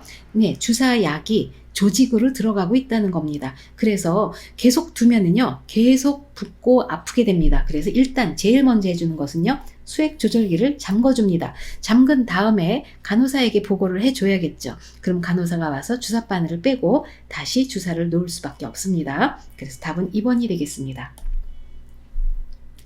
휠체어로 이동하여 화장실을 사용하는 오른쪽 편마비 대상자를 돕는 방법은? 1번 대상자의 오른쪽에 휠체어를 놓고 옮긴다. 2번 휠체어 의자 끝에 대상자를 걸터 앉힌 후 이동한다. 3번 휠체어 잠금 장치를 풀고 발 받침대를 접은 후 변기로 옮긴다. 4번 대상자의 겨드랑이를 감싸 일으킨 후 몸을 회전시켜 변기에 앉힌다. 5번 배설 중에도 도움을 요청할 수 있도록 화장실 문을 열어둔다. 자, 휠체어를 이용해서요. 네, 화장실을 사용하는 대상자인데요. 자, 키워드가 주어졌습니다. 오른쪽 편마비입니다. 자, 그러면 오른쪽 편마비 대상자일 때 휠체어 놓는 위치는 어떻게 되죠? 그렇죠. 건강한 쪽에 놔야 되죠. 자, 1번부터 볼게요. 대상자의 오른쪽에 휠체어를 놓는다? 오른쪽 아니죠. 오른쪽은 마비측이기 때문에 안 되고요. 건강한 쪽인 왼쪽에 휠체어를 놔줘야 됩니다. 자, 2번에 휠체어 의자 끝에 대상자를 걸터 앉힌 후 이동한다. 의자 끝에 앉으면 너무 불안정하죠? 안쪽 깊숙이 앉히는 것이 좋습니다. 깊숙이 앉힙니다. 자, 3번에 휠체어 잠금 장치를 풀고 발받침대를 접은 후 변기로 옮긴다. 자, 잠금 장치를 풀면 어떻게 됩니까? 대상자가 일어섰을 때 휠체어가 움직이게 되기 때문에 잘못하면 뒤로 꽈당 넘어질 수가 있어요. 잠금 장치를 잠근 다음에 대상자가 일어서야 됩니다. 잠그고 발받침대를 접은 후 변기로 옮깁니다. 자, 4번에 대상자의 겨드랑이를 감싸 일으킨 후 몸을 회전시켜 변기에 앉힌다. 맞습니다. 대상자의 겨드랑이를 감싸 일으켰는데, 자, 건강한 다리인 왼쪽 다리를 축으로 해서 몸을 회전시켜서 변기에 앉힙니다. 답 4번이 되겠고요. 자, 5번. 배설 중에도 도움을 요청할 수 있도록 화장실 문을 열어둔다. 자, 문을 열어두는 것이 아닙니다. 닫아줘야지 프라이버시를 배려해 주는 것이죠. 기저귀를 사용하는 대상자를 돕는 방법은 1번. 수면 시간 이외에는 창문을 항상 열어둔다. 2번. 기저귀를 사용해도 변기 사용을 시도한다. 3번. 둔부는 알코올 솜으로 닦고 말린다. 4번. 물티슈로 닦고 즉시 기저귀를 채운다. 5번. 피부 발적이 보이면 문지르며 마사지해준다. 자, 기저귀 사용하는 대상자를 돕는 방법입니다. 그러면은 가장 중요한 것은 무엇일까요? 네, 그렇죠. 욕창을 예방하는 방법을 많이 신경 써야 됩니다. 자, 1번부터 살펴보면요. 1번. 수면 시간 이외에는 창문을 항상 열어둔다? 안 되죠. 네, 기저귀를 교환할 때는요, 체온이 떨어질 수 있기 때문에 창문을 여는 것은 언제입니까? 다 끝난 뒤에 마지막에 창문을 열어줍니다. 환기를 위해서요. 2번, 기저귀를 사용해도 변기 사용을 시도한다. 아주 좋죠. 기저귀를 쓴다는 것은요, 우리 임상에서는 최후의 수단이라고 봅니다. 그래서 기저귀를 시작했다 하더라도요, 변기 사용을 할 수 있으면 변기 사용을 시도하는 것이 좋습니다. 2번 답이고요. 3번. 둔부는 알코올솜으로 닦고 말린다. 알코올솜 절대 쓰지 않습니다. 알코올솜을 쓰면요, 피부가 자극을 받기 때문에 안 돼요. 그래서 그 물수건으로 닦아주고 그 다음에 마른 수건으로 다시 물기를 제거해 줘야 됩니다. 4번에 물티슈로 닦고 즉시 기저귀를 채운다. 자, 이 4번이 맞는다고 생각하시는 분이 종종 있습니다. 근데 물티슈로 닦았어요. 그 다음에는 마른 수건으로 물기를 제거해 줘야 되는데 즉시 기저귀를 채운다고 했어요. 그래서 물기 제거해 줘야 됩니다. 무엇으로요? 네, 마른 수건으로. 이게 빠졌기 때문에 틀렸습니다. 5번. 피부 발적이 보이면 문지르며 마사지한다. 자, 피부 발적이 보인다는 것은요, 이미 욕창의 1단계를 의미합니다. 그래서 여기 이럴 때는요, 빨리 보고를 해주는 것이 맞습니다. 보고해 준다. 다음 보겠습니다. 기저귀를 교환할 때 대상자의 둔부를 가볍게 두드려 마사지하는 이유는 1번 변이 자극, 2번 근육 이완, 3번 욕창 예방, 4번 장 운동 촉진, 5번 호르몬 분비 촉진. 네, 기저귀를 교환하고 나서요, 대상자의 둔부를 가볍게 두드려 마사지하는 방법은요, 되게 엉덩이를 톡톡톡톡 두드려 주는 거죠. 자, 그랬을 때는요, 혈액순환을 촉진합니다. 혈액순환을 촉진하면 어떻게 돼요? 네, 욕창을 예방하게 되는 거죠. 그래서 답은 3번에 욕창 예방이 되겠습니다. 유치도뇨관을 삽입하고 있는 대상자를 돕는 방법은 1번 소변주머니가 가득 차면 버린다. 2번 소변주머니를 방광 위치보다 높게 둔다. 3번 유치도뇨관이 빠지면 바로 끼워 넣는다. 4번 자유로이 보행도 가능함을 대상자에게 알려준다. 5번 소변색이 이상하거나 탁해진 경우 즉시 버린다. 자, 여기서는 키워드가요, 유치도뇨관입니다. 유치도뇨관을 가지고 있는 대상자는요, 우리가 감염에 굉장히 주의를 기울여야 되는데요. 자, 1번에 소변주머니가 가득 차면 버린다. 소변주머니가 가득 차면 버리는 것이 아닙니다. 소변주머니는요, 두세 시간마다 체크를 하고 양이 많아졌을 때 비워주는 것이죠. 2번, 소변주머니를 방광 위치보다 높게 둔다. 자, 높게 두는 거 아주 위험하죠. 이렇게 높게 두면 감염의 우려가 있기 때문에 어떻게 둬야 됩니까? 방광 위치보다 낮게 둔다. 자, 그 이유는요, 감염을 예방하기 위해서예요.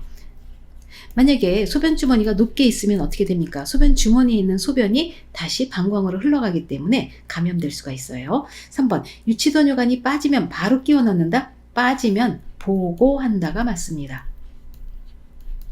절대 손대지 않고 보고하는 것입니다. 그 다음 4번, 자유로이 보행도 가능함을 대상자에게 알려준다. 그렇습니다. 소변주머니를 가지고 있다 하더라도요, 네, 저 지하에 매점에도 가서 간식 사드실 수 있고요. 1층 로비에도 내려가서 안녕 빠이빠이 해줄 수가 있습니다. 그렇지만 일을 하러 들고 갈 수는 없습니다. 자유로이 보행이 가능합니다. 5번, 소변색이 이상하거나 탁해진 경우 즉시 버린다? 아닙니다. 이상하거나 탁해진 경우 버리지 않고요, 보고한다가 맞습니다. 혈액응고 장애가 있는 대상자의 칫솔질을 돕는 방법은 1번 칫솔모가 단단한 칫솔에 치약을 두툼하게 올린다. 2번 치아에서 잇몸 방향으로 회전하면서 칫솔질하게 한다. 3번 칫솔로 치아뿐 아니라 혀에 깊숙한 곳까지 닿게 한다. 4번 치실로 음식물 찌꺼기를 제거한 후 칫솔질하게 한다. 5번 매 식사 후 30분 이내와 잠자기 전에 칫솔질하게 한다. 자, 혈액응고 장애가 있다라는 것은요, 한마디로 지혈이 안 되는 대상자입니다. 자, 1번에 칫솔모가 단단한 칫솔에 치약을 두툼하게 올린다. 칫솔모 단단한 칫솔 쓰지 않습니다. 왜냐하면 잇몸을 너무 자극해서 피를 흘리게 하지 않는 게 좋아요. 그래서 부드러운 칫솔을 사용합니다.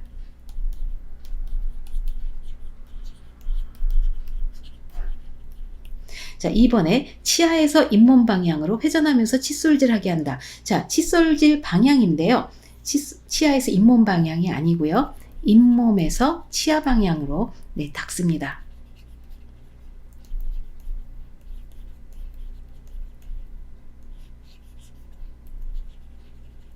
다음 3번 칫솔로 치아뿐 아니라 혀의 깊숙한 곳까지 닿게 한다. 자, 치아를 닦는 건 좋은데요. 혀의 깊숙한 곳까지 닿지 않죠.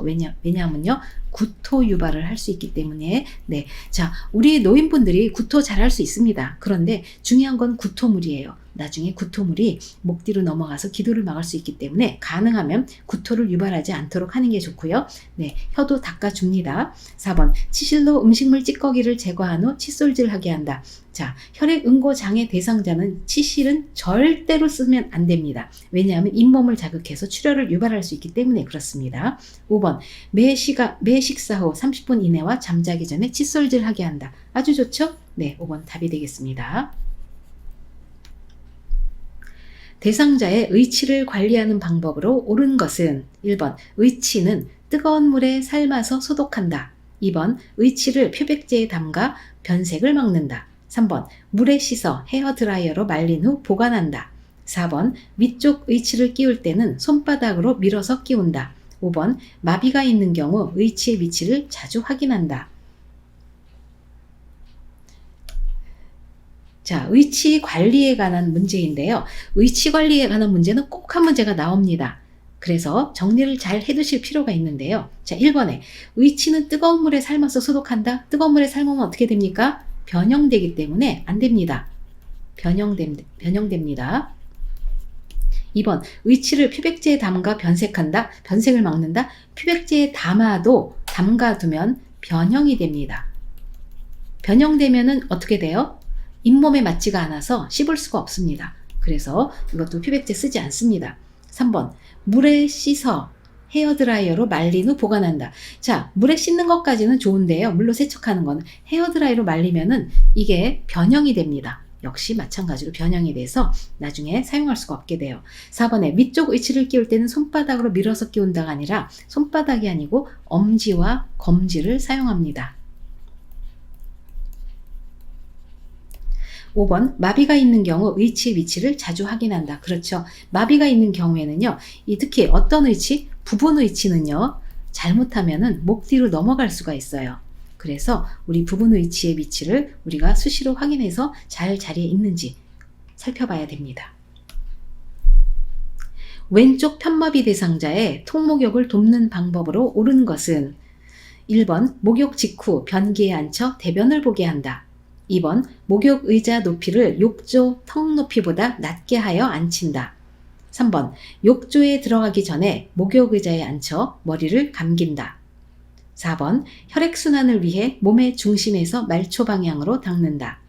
5번 목욕 후 어지러움이 있는지 확인하고 물을 마시게 한다. 자, 왼쪽 편마비라고 했어요. 첫 번째 키워드. 자, 두 번째는 통목욕을 할 때 내용입니다. 자, 살펴볼게요. 1번 목욕 직후 변기에 앉혀 대변을 보게 하지 않습니다.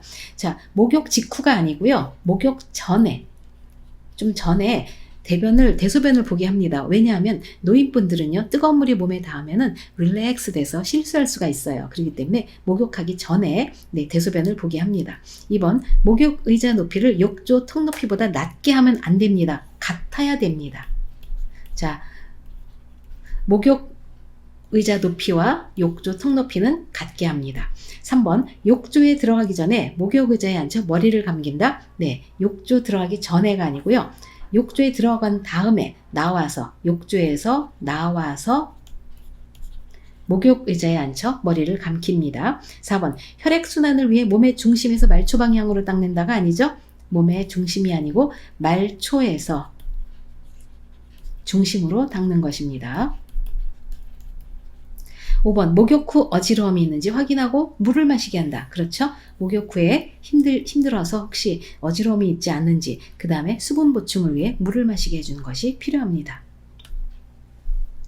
왼쪽 편마비 대상자의 하의를 벗기는 순서로 옳은 것은, 자, 정답 바로 확인해 볼게요. 자, 왼쪽 편마비입니다. 왼쪽 편마비. 그리고 하의를 벗기는 거예요. 자, 왼쪽 편마비이고요. 하의를 벗기는 거예요. 자, 임마 건벗을 떠올리시면 됩니다. 자, 임마 건벗. 입을 때는 마비 쪽부터, 벗을 때는 건강한 쪽부터예요. 자, 지금 이분은 왼쪽 편마비인데 벗기는 거죠. 그러면은 건강한 쪽부터 벗는 것이니까 어느 쪽부터 빼요? 오른쪽부터 뺍니다. 자, 1번에 제일 먼저 벗길 때는요. 자, 4번에 두 다리를 모아서 무릎을 세워줘야 되죠. 그리고 나서 두 번째는 라번에 무릎으로 마비된 쪽에 발을 지지하고 엉덩이를 들어 올리게 합니다. 그리고 나서 바지를 엉덩이에서 발목까지 끌어내려야 돼요. 그리고 나서는, 자, 어느 쪽부터 벗기죠? 그렇습니다. 이분이 왼쪽 편마비니까 건강한 쪽인 오른쪽 발부터 먼저 벗겨줍니다. 자, 그리고 나서 네, 왼쪽 다리의 하의를 벗기는 거죠. 그래서 답은 5번에 다라 가나가 되겠습니다. 자, 시험장에 가실 때는 임마 건벗 요걸 꼭 기억하시고요. 제일 먼저 문제를 푸실 때 어느 쪽 편마비이냐 이걸 확인하시고요. 입히는 것이냐 벗기는 것이냐 이거를 기억하시면 됩니다. 옷 갈아입히기 문제는 거의 한 문제가 나옵니다. 그래서 뭐 단추가 있다 없다, 수액이 있다 없다 이런 것들 신경 쓰지 마시고요. 어느 쪽 편마비인지 벗기는 것인지 입히는 것인지를 기억하시면 찾아내시고 요거를 기억해서 문제를 풀으시면 틀릴 일이 없습니다. 그림과 같은 자세로 장시간 누워있을 때 나타날 수 있는 부작용은, 자, 바로 문제 확인하겠습니다. 자, 지금 그림과 같은 자세, 똑바로 누워있는 자세, 앙와위죠. 자, 앙와위로 누워있을 때는요, 여기 머리 밑에 베개를 받쳐주고요, 무릎 밑에도 베개를 받쳐주고, 발목 밑에 수건을 동그랗게 말아서 받쳐주면 굉장히 편안한 자세가 됩니다. 그렇지만 이 자세로 오래도록 두면은요, 이 자세대로 굳어버린다는 거예요. 그래서, 자, 여기서는요, 구축이 올 수가 있습니다. 잘못하면요. 구축이라는 것은 무엇이냐? 근육이나 힘줄이 수축되어서 일정한 방향으로 운동할 수 없게 되는 상태인데요. 한마디로 굳어버리는 겁니다. 굳어버려서요, 구부러지거나 펼 수가 없는 상태를 말합니다. 그래서, 자, 여기서는 어디에 구축이 오느냐? 첫 번째는 고관절입니다. 고관절이 이렇게 올라간 상태로, 구부러진 상태로 구축이 오고요. 그 다음에 무릎 관절도 이렇게 구부러진 상태로 구축이 올 수가 있어요. 그래서 고관절은 엉덩관절이 되기 때문에 3번에 엉덩관절의 구축, 그리고 역시 마찬가지로 무릎 관절의 구축도 옵니다. 자, 이거는 기출문제로 나왔던 문제이기 때문에 잘 기억을 해주실 필요가 있습니다.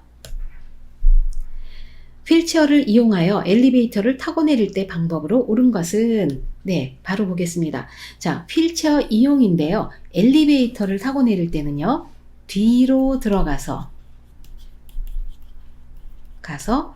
앞으로 밀고 나온다. 자, 여기에 해당되는 것은 2번이 되겠죠? 네, 뒤로 밀고 들어갔고요. 그 다음에 나올 때는 앞으로 밀고 나왔습니다. 휠체어에 앉아있는 대상자를 침대로 옮길 때 두 명의 요양보호사가 각각 지지해야 하는 부위는, 자, 그림에 보시면은요, 자, 상체를 담당하는 사람은요, 키가 크거나 좀 힘이 센 사람이 상체를 담당하고요. 그 다음에는 하체는 좀 나머지 사람이 담당합니다. 자, 이렇게 두 사람이 침대를 옮겨야 되는 대상자는요, 사지마비인 경우가 많습니다. 스스로 움직일 수 없는 경우가 많아요. 자, 그래서 이 상체를 담당한 사람은요, 대상자의 팔을 앞에 모으게 하죠. 이렇게 엇갈리게 두 팔을 모으게 하고 대상자의 겨드랑이 사이로 손을 넣어서 앞쪽에서 뒤쪽으로 잡습니다. 그래서 겨드랑이와 팔을 A 요양보호사가 지지해 주고요. 자, B 자리에 있는 요양보호사 이분은요, 넙다리와 종아리를 지지해서 대상자를 같이 합을 맞춰서요, 하나, 둘, 셋 해서 침대로 이동시킵니다. 대상자를 휠체어에서 이동 변기로 옮기는 순서로 옳은 것은? 자, 정답 바로 확인해 보겠습니다. 자, 휠체어에서 이동 변기로 옮기는 겁니다. 자, 제일 먼저 하는 것은 일단은 휠체어를 이제 이동 변기에 붙이는 것이기도 한데 설명이 제일 먼저 이루어져야 돼요. 그래서 가번에 이동 방법을 설명하고 휠체어의 잠금 장치를 잠급니다. 그리고 나서는요, 자, 발을 내려야 되니까요, 다번에 휠체어의 발받침대를 접고 대상자의 두 발을 바닥에 내려놓게 합니다. 자, 그리고 나서는요, 자, 대상자 보고 그 건강한 손으로 이동변기 쪽을 잡으라고 하죠. 세 번째는요, 건강한 손으로 이동변기의 먼 쪽 손잡이를 잡게 합니다. 그리고 나서 대상자를 이렇게 세우죠. 요양보호사가요. 이렇게 세워서는 건강한 다리에 힘을 주어 축으로 몸을 돌린 뒤에 엉덩이를 이동시켜 앉힙니다. 그래서 5번에 가다라나 5번이 되겠습니다. 복지용구를 관리하는 방법으로 옳은 것은? 1번, 배회 감지기는 자주 세탁하여 말린다. 2번, 휠체어는 흐르는 물에 씻어 건조시킨다. 3번, 이동욕조는 사용 후 열탕 소독하여 보관한다. 4번, 반복 사용이 어려운 요실금 팬티는 사용 후 폐기한다. 5번, 이동 변기통은 세척하여 본체와 함께 서늘한 곳에 보관한다. 정답 확인해 보겠습니다. 자, 복지 용구에 관한 문제인데요. 자, 오른쪽에 제가 그림을 좀 가지고 왔습니다. 첫 번째 1번에 배회 감지기는 자주 세탁한다. 자, 여기 있는 것이 배회 감지기인데요. 자, 이거는 전자제품이죠. 이거를 자꾸 세탁하고 그러면 안 됩니다. 그래서 틀렸어요. 자, 2번에 휠체어는 흐르는 물에 씻어 건조시킨다. 자, 이게 휠체어인데요. 휠체어를 닦는 방법은요, 그 소독용 알코올을 적신 천으로요, 깨끗하게 닦아서요, 청결한 상태를 유지해 주는 것이 좋습니다. 그래서 흐르는 물 씻어 건조시키는 거 틀렸고요. 3번에 이동욕조는 사용 후 열탕 소독하여 보관한다. 자, 여기 파란색이 있는 것이 이동욕조입니다. 자, 이것은 열탕 소독할 수 있는 게 아니에요. 틀렸습니다. 다음 4번, 반복 사용이 어려운 요실금 팬티는 사용 후 폐기한다. 자, 여기 있는 것이 요실금 팬티인데요. 요실금 팬티의 장점은 무엇입니까? 세탁 후에 다시 재사용할 수 있는 것이 장점이에요. 그래서 여기 반복 사용이 어려운 것이 아니고요. 반복 사용이 어려운 것은 기저귀입니다. 그래서 여기서도 폐기하는 것이 아니고요. 세탁 후에 재사용할 수가 있습니다. 5번에 이동변기통은 세척하여 본체와 함께 서늘한 곳에 보관한다. 자, 여기 오른쪽에 있는 것이 이동변기입니다. 이 변기통은 이 밑에 있는 것인데요. 자, 이것은 세척하고요, 본체와 함께 서늘한 곳에 보관해 주는 것이 좋죠. 대상자가 사용하는 휠체어의 잠금 장치가 고정되지 않을 때 점검해야 하는 것은? 1번 받침쇠, 2번 타이어, 3번 발 받침대, 4번 바퀴 손잡이, 5번 손잡이 고무 상태. 자, 휠체어가 잠금 장치가 고정이 되지 않는다라는 것은요, 한마디로요, 그 큰 바퀴에 바람이 빠졌다는 것입니다.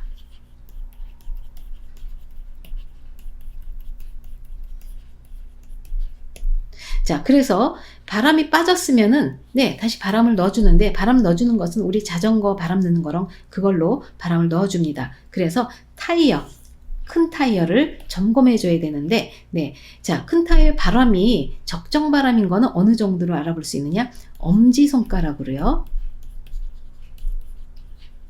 눌렀을 때 0.5cm 정도 들어가는 그런 정도의 바람을 넣어줍니다. 그 바람이 너무 빵빵하면요, 진동이 전달될 되지 않게 진동을 감지할 수가 없기 때문에 네, 우리 타이어에 그 바람 확인 꼭 해줘야 됩니다.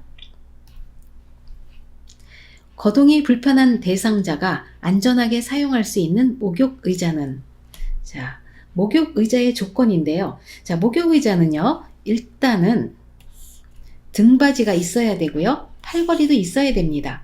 자, 2번, 3번, 4번, 5번 다 없어요. 팔걸이가 없습니다. 등받이는 2번과 3번은 있는데 4번, 5번은 없기 때문에 이거는 좀 적합하지 않고요. 자, 그 다음에는 물에 녹슬지 않는 소재여야 됩니다. 왜냐하면 물에 많이 닿기 때문에 그래요. 그리고 다리 부분은요, 미끄러지지 않는 재질을 사용해야 됩니다. 아주 좋죠. 자, 그리고 나서는 엉덩이가 닿는 부분은 홈이 있어서 물이 빠질 수 있게 해줘야 됩니다. 그리고 나서는 이 엉덩이가 닿는 부분이 또 비누칠을 하고 앉았을 때도 미끄러지지 않는 그런 재질이어야 되고요. 네, 그래서 여기서 이 모든 조건에 맞는 것은요, 1번이 되겠죠. 네, 2번은 팔걸이가 없고요. 2번은 여기 아랫부분이 이렇게 오목 들어간 것은 회음부를 닦기 좋은 조건이긴 하지만 팔걸이가 없어서 이거는 네, 맞지 않습니다. 목욕 리프트 사용에 대한 설명으로 옳은 것은 1번 철제로 된 튼튼한 재질이어야 한다. 2번 높낮이가 자동으로 조절되어야 한다. 3번 등받이 각도가 고정된 것이어야 한다. 4번 혼자서 앉을 수 있는 대상자만 사용할 수 있다. 5번 콘센트에 전원을 연결하여 사용해야 한다.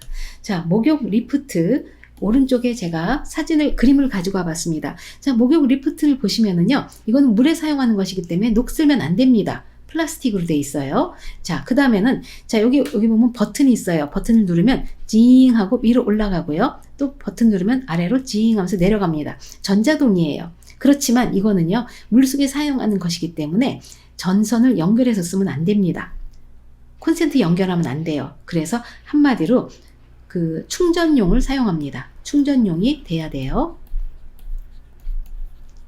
자, 그 다음에는 이 배면 각도가 의자 이 뒤에 배면이 90도로 되어 있는 것이 아니라 뒤로 각도를 조절할 수 있는 것이어야 됩니다. 대개 체중이 많이 나가는 대상자에게서 이 목욕 리프트를 사용하게 됩니다. 자, 1번에 철제로 된 거 안 되죠. 자, 2번에 높낮이가 자동으로 조절돼야 됩니다. 그래야 목욕 리프트예요.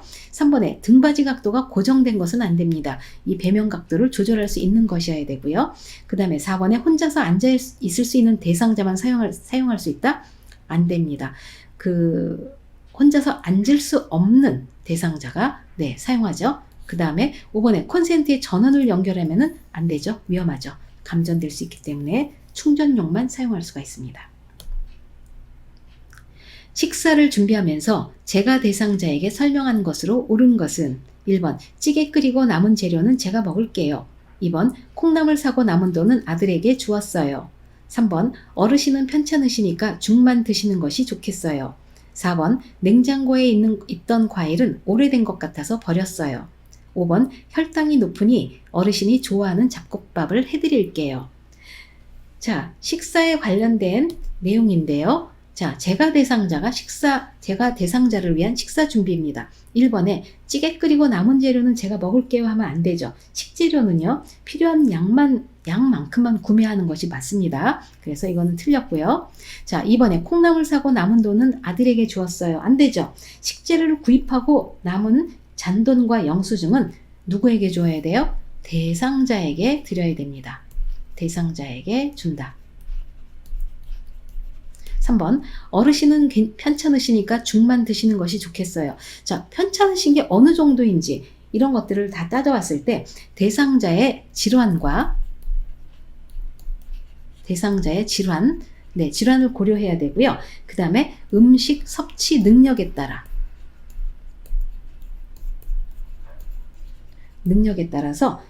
식단을 준비하는 것이 좋습니다. 4번에 냉장고에 있던 과일은 오래된 것 같아서 버렸어요. 자, 냉장고에 있던 식재료는요, 함부로 버리지 않습니다. 대상자나 가족에게 설명한 후에 폐기해야 됩니다. 자, 5번에 혈당이 높으니 어르신이 좋아하는 잡곡밥을 해드릴게요. 아주 좋죠? 네, 당뇨가 있으신 것 같아요. 그래서 그럴 때는 잡곡밥, 흰 쌀밥보다는 잡곡밥이 좋습니다. 노인의 건강 증진을 위한 영양관리 방법으로 옳은 것은 1번 육류는 숯불에 구워 풍미를 살린다. 2번 동물성 지방 섭취로 혈관 탄력성을 높인다. 3번 파, 마늘, 양파, 생강 등 향미 채소를 이용한다. 4번 국물을 만들 때 소금 대신 간장, 된장을 충분히 넣는다. 5번 콜레스테롤을 줄이기 위해 유제품과 콩 섭취를 제한한다. 자, 노인의 건강 증진을 위한 영양관리 방법이 키워드입니다. 자, 1번에 육류는 숯불에 구우면 안 된다고 했죠? 탄 음식은 먹지 말라고 했습니다. 네, 안 좋습니다. 2번 동물성 지방 섭취로 혈관 탄력성을 높인다. 동물성 지방 섭취를 하면 어떻게 돼요? 혈관 탄력성은 오히려 저하됩니다. 안 좋아요. 3번 파, 마늘, 양파, 생강 등 향미 채소를 이용하면 어떤 장점이 있죠? 네, 된장, 소금, 된장과 간장을 적게 쓰기 때문에 네, 오히려 도움이 됩니다. 아주 잘하고 있습니다. 3번 답이고요. 4번 국물을 만들 때 소금 대신 간장, 된장을 충분히 넣는다. 자, 소금이나 간장이나 된장이나 모두 같습니다. 그래서 좋지 않고요. 5번 콜레스테롤을 줄이기 위해 유제품과 콩 섭취를 제한하는 것이 아니라 동물성 지방 섭취를 제한하는 것이 맞습니다.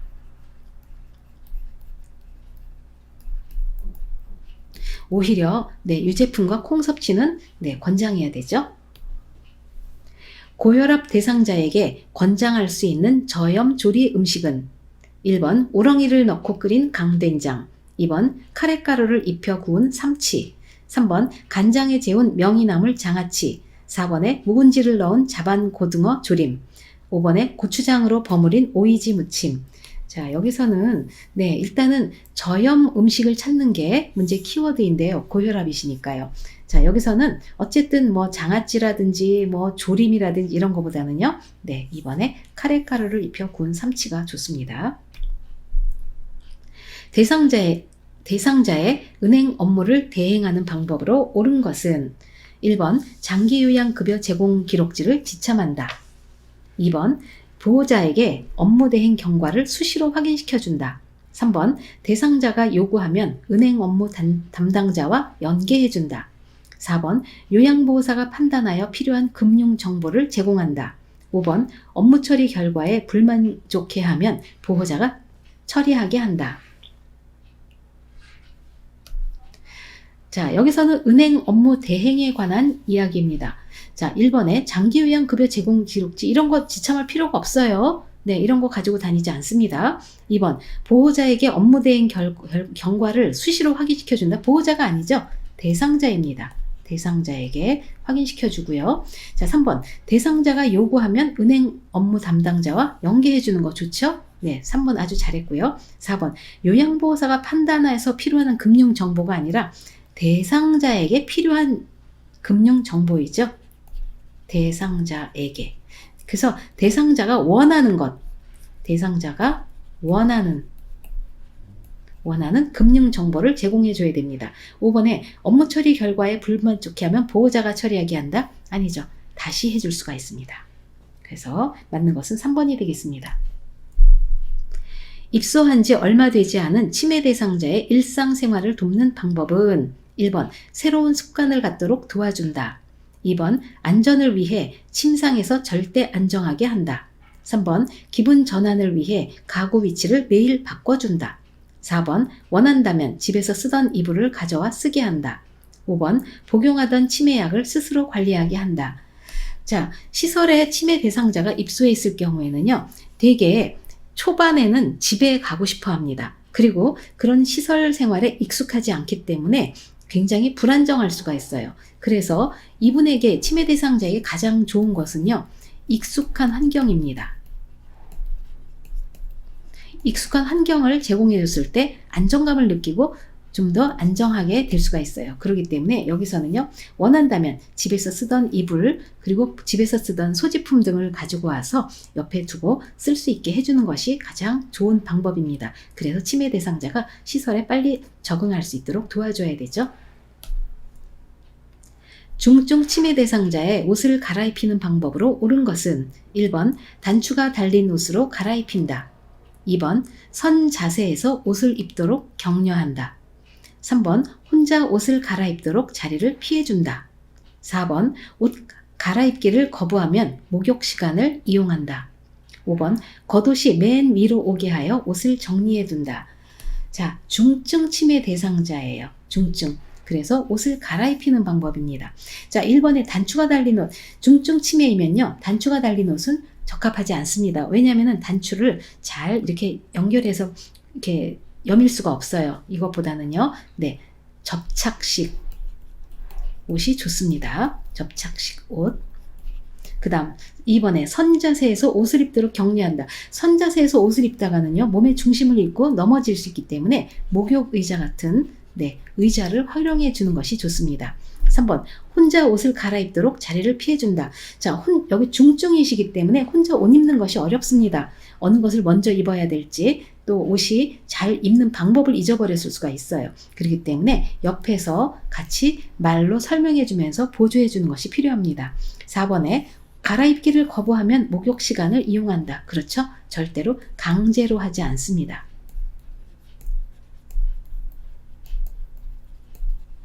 5번 겉옷이 맨 위로 오게 하여 옷을 정리해준다. 겉옷이 맨 위로 오는 게 아니죠. 속옷이 맨 위로 오고요.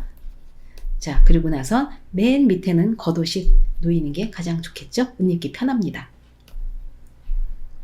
무더운 여름밤에 잠을 못 이루고 뒤척이는 치매 대상자를 돕는 방법은 1번 시원한 홍차를 제공한다.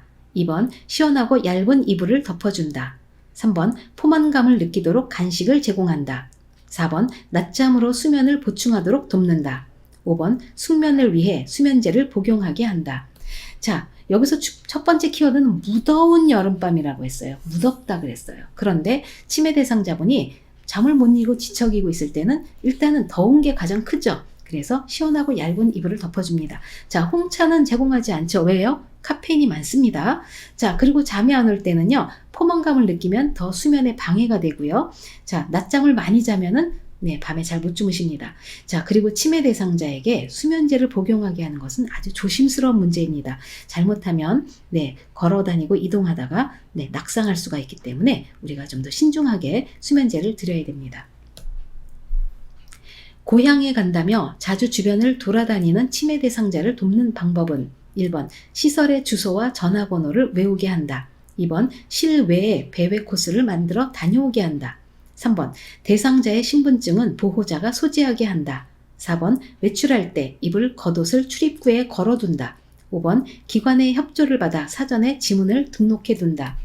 자, 여기서 고향에 간다면서 주변을 자꾸 돌아다니는 치매 대상자, 고향에 간다는 분은요, 기회가 있으면 문 밖으로 나가십니다.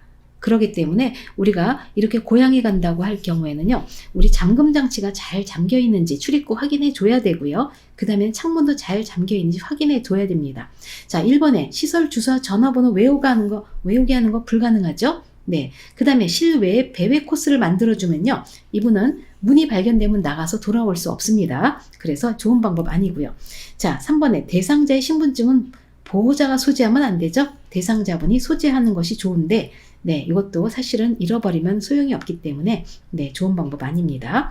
4번에 외출할 때 입을 겉옷을 출입구에 걸어둔다. 자, 그러면은 입고 나가게 되겠죠? 또는 그냥 나가실 확률이 높습니다. 자, 여기서는 언제든지 배회를 하다가 문을 열고 나가서 실종될 확률이 높기 때문에 기관의 협조를 받아서 사전에 지문을 등록해 둡니다. 어디에요? 치매 안심센터나 경찰서 이런 곳에 지문을 등록해 주는 게 좋고요. 그 다음에는 이분의 최근 사진을 준비해 두는 것도 좋아요. 그래서 만약에 실종됐을 경우에는 경찰서에 신고를 하면은 최근 사진을 달라고 합니다. 그렇기 때문에 최근 사진 업데이트 해놓고요. 그리고 최근에 주로 입는 옷들도 기억을 해두시는 게 필요하죠. 치매 대상자가 선물로 받은 지갑을 다른 사람이 훔쳐갔다고 의심하며 화를 낼 때 대처 방법은 1번 더 좋은 지갑을 사다 주겠다고 설득한다. 2번 방에 다녀간 사람이 없다고 단호하게 말한다. 3번 다른 대상자에게 지갑을 가져갔는지 확인한다. 4번 평소에 지갑을 두는 장소로 가서 함께 찾아본다. 5번 지갑이 없어진 것이 사실인지 반복해서 물어본다.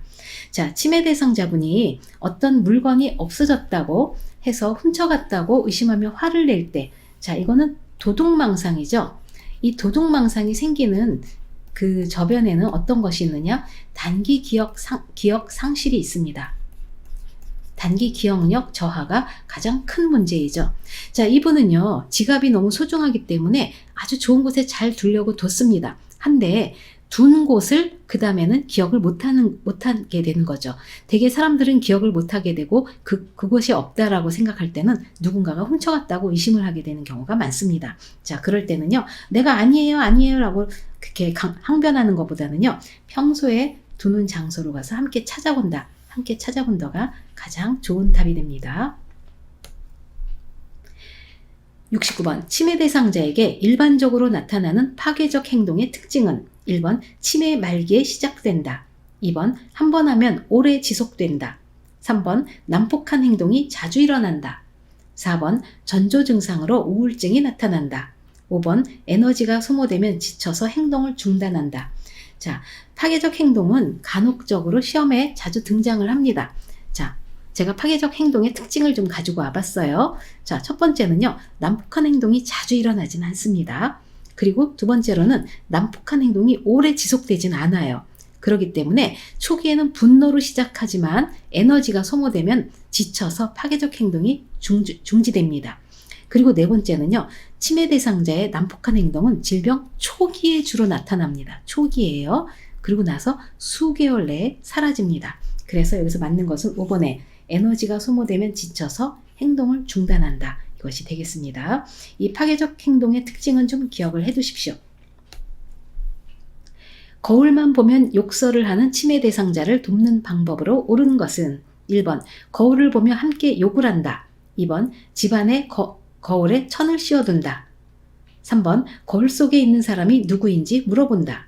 4번, 내용을 자세히 들어본 후 잘잘못을 가려준다. 5번, 멈출 때까지 기다렸다가 욕하는 이유를 물어본다. 자, 치매 대상자분과 거울의 관계는요. 자, 치매 대상자분들은요, 그 거울 속에 비친 본인의 모습을 본인으로 인지하지 않는 경우가 많습니다. 그렇기 때문에, 네. 자, 여기서 정답을 보면요. 집안에 있는 거울에 천을 씌워두는 것이 좋습니다. 왜냐하면 낯선 사람으로 인식하는 경우가 많기 때문에 가능하면 거울의 숫자를 줄여주는 게 좋고요.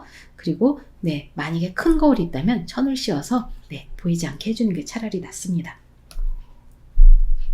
다음 상황에서 요양보호사의 대처 방법은 시설 치매 대상자가 해질녘이 되면 빨리 죽어야 하는데 죽지도 않는다 라며 가슴을 치면서 운다.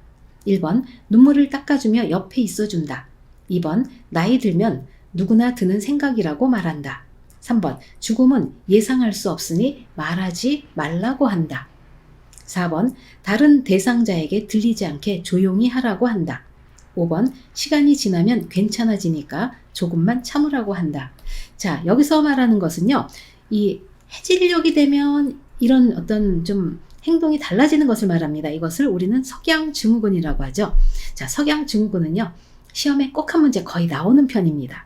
자, 치매 대상자가 해질녘이 되면은요, 더 혼란해지고 불안정하게 보이고 의심 및 우울 증상을 보이는 것을 말합니다. 자, 이럴 때는요, 충분히 시간을 같이 가지고 함께 있어줍니다. 그러면서 다독다독 해주는 게 좋고요. 불안해하니까요.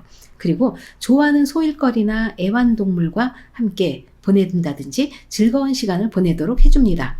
자, 그리고 따뜻한 음료수나 등 마사지, 음악 듣기 등을 해서 잠드는 데 도움이 되게 하고요. 자, 그럴 때는요, 어두운 것보다는요, TV를 켜놓거나 조명을 밝게 해줍니다. 자, 여기서 TV는요, 대상자분이 좋아하는 TV 프로그램을 해주는 것이 좋습니다. 그래서 1번에 눈물을 닦아주며 옆에 있어준다. 한마디로 다독다독 해주면서요. 네, 안심시켜주는 것이 좋죠. 치매 대상자가 잠에서 깨어 옷을 다 벗고 방 밖으로 나왔을 때 대처 방법은 1번, 수치심을 주어 옷을 입게 한다. 2번, 벗은 채로 다시 잠을 자게 한다. 3번, 실내 온도가 높은지 확인한다. 4번, 벗기 어려운 옷으로 갈아입힌다. 5번, 열이 나는지 스스로 체온을 재어 체크하게 한다.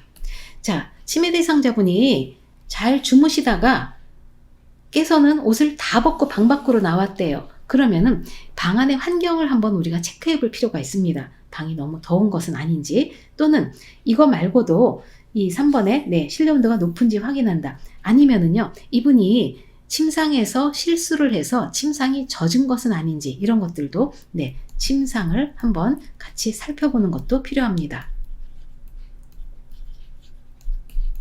네, 다음 보겠습니다. 혼자서 요리를 할 수 없는 치매 대상자가 된장국을 끓이겠다고 고집을 부릴 때 대처 방법은 1번 요리하고 싶어도 하면 안 돼요. 2번 제가 해드릴 테니 가만히 계세요.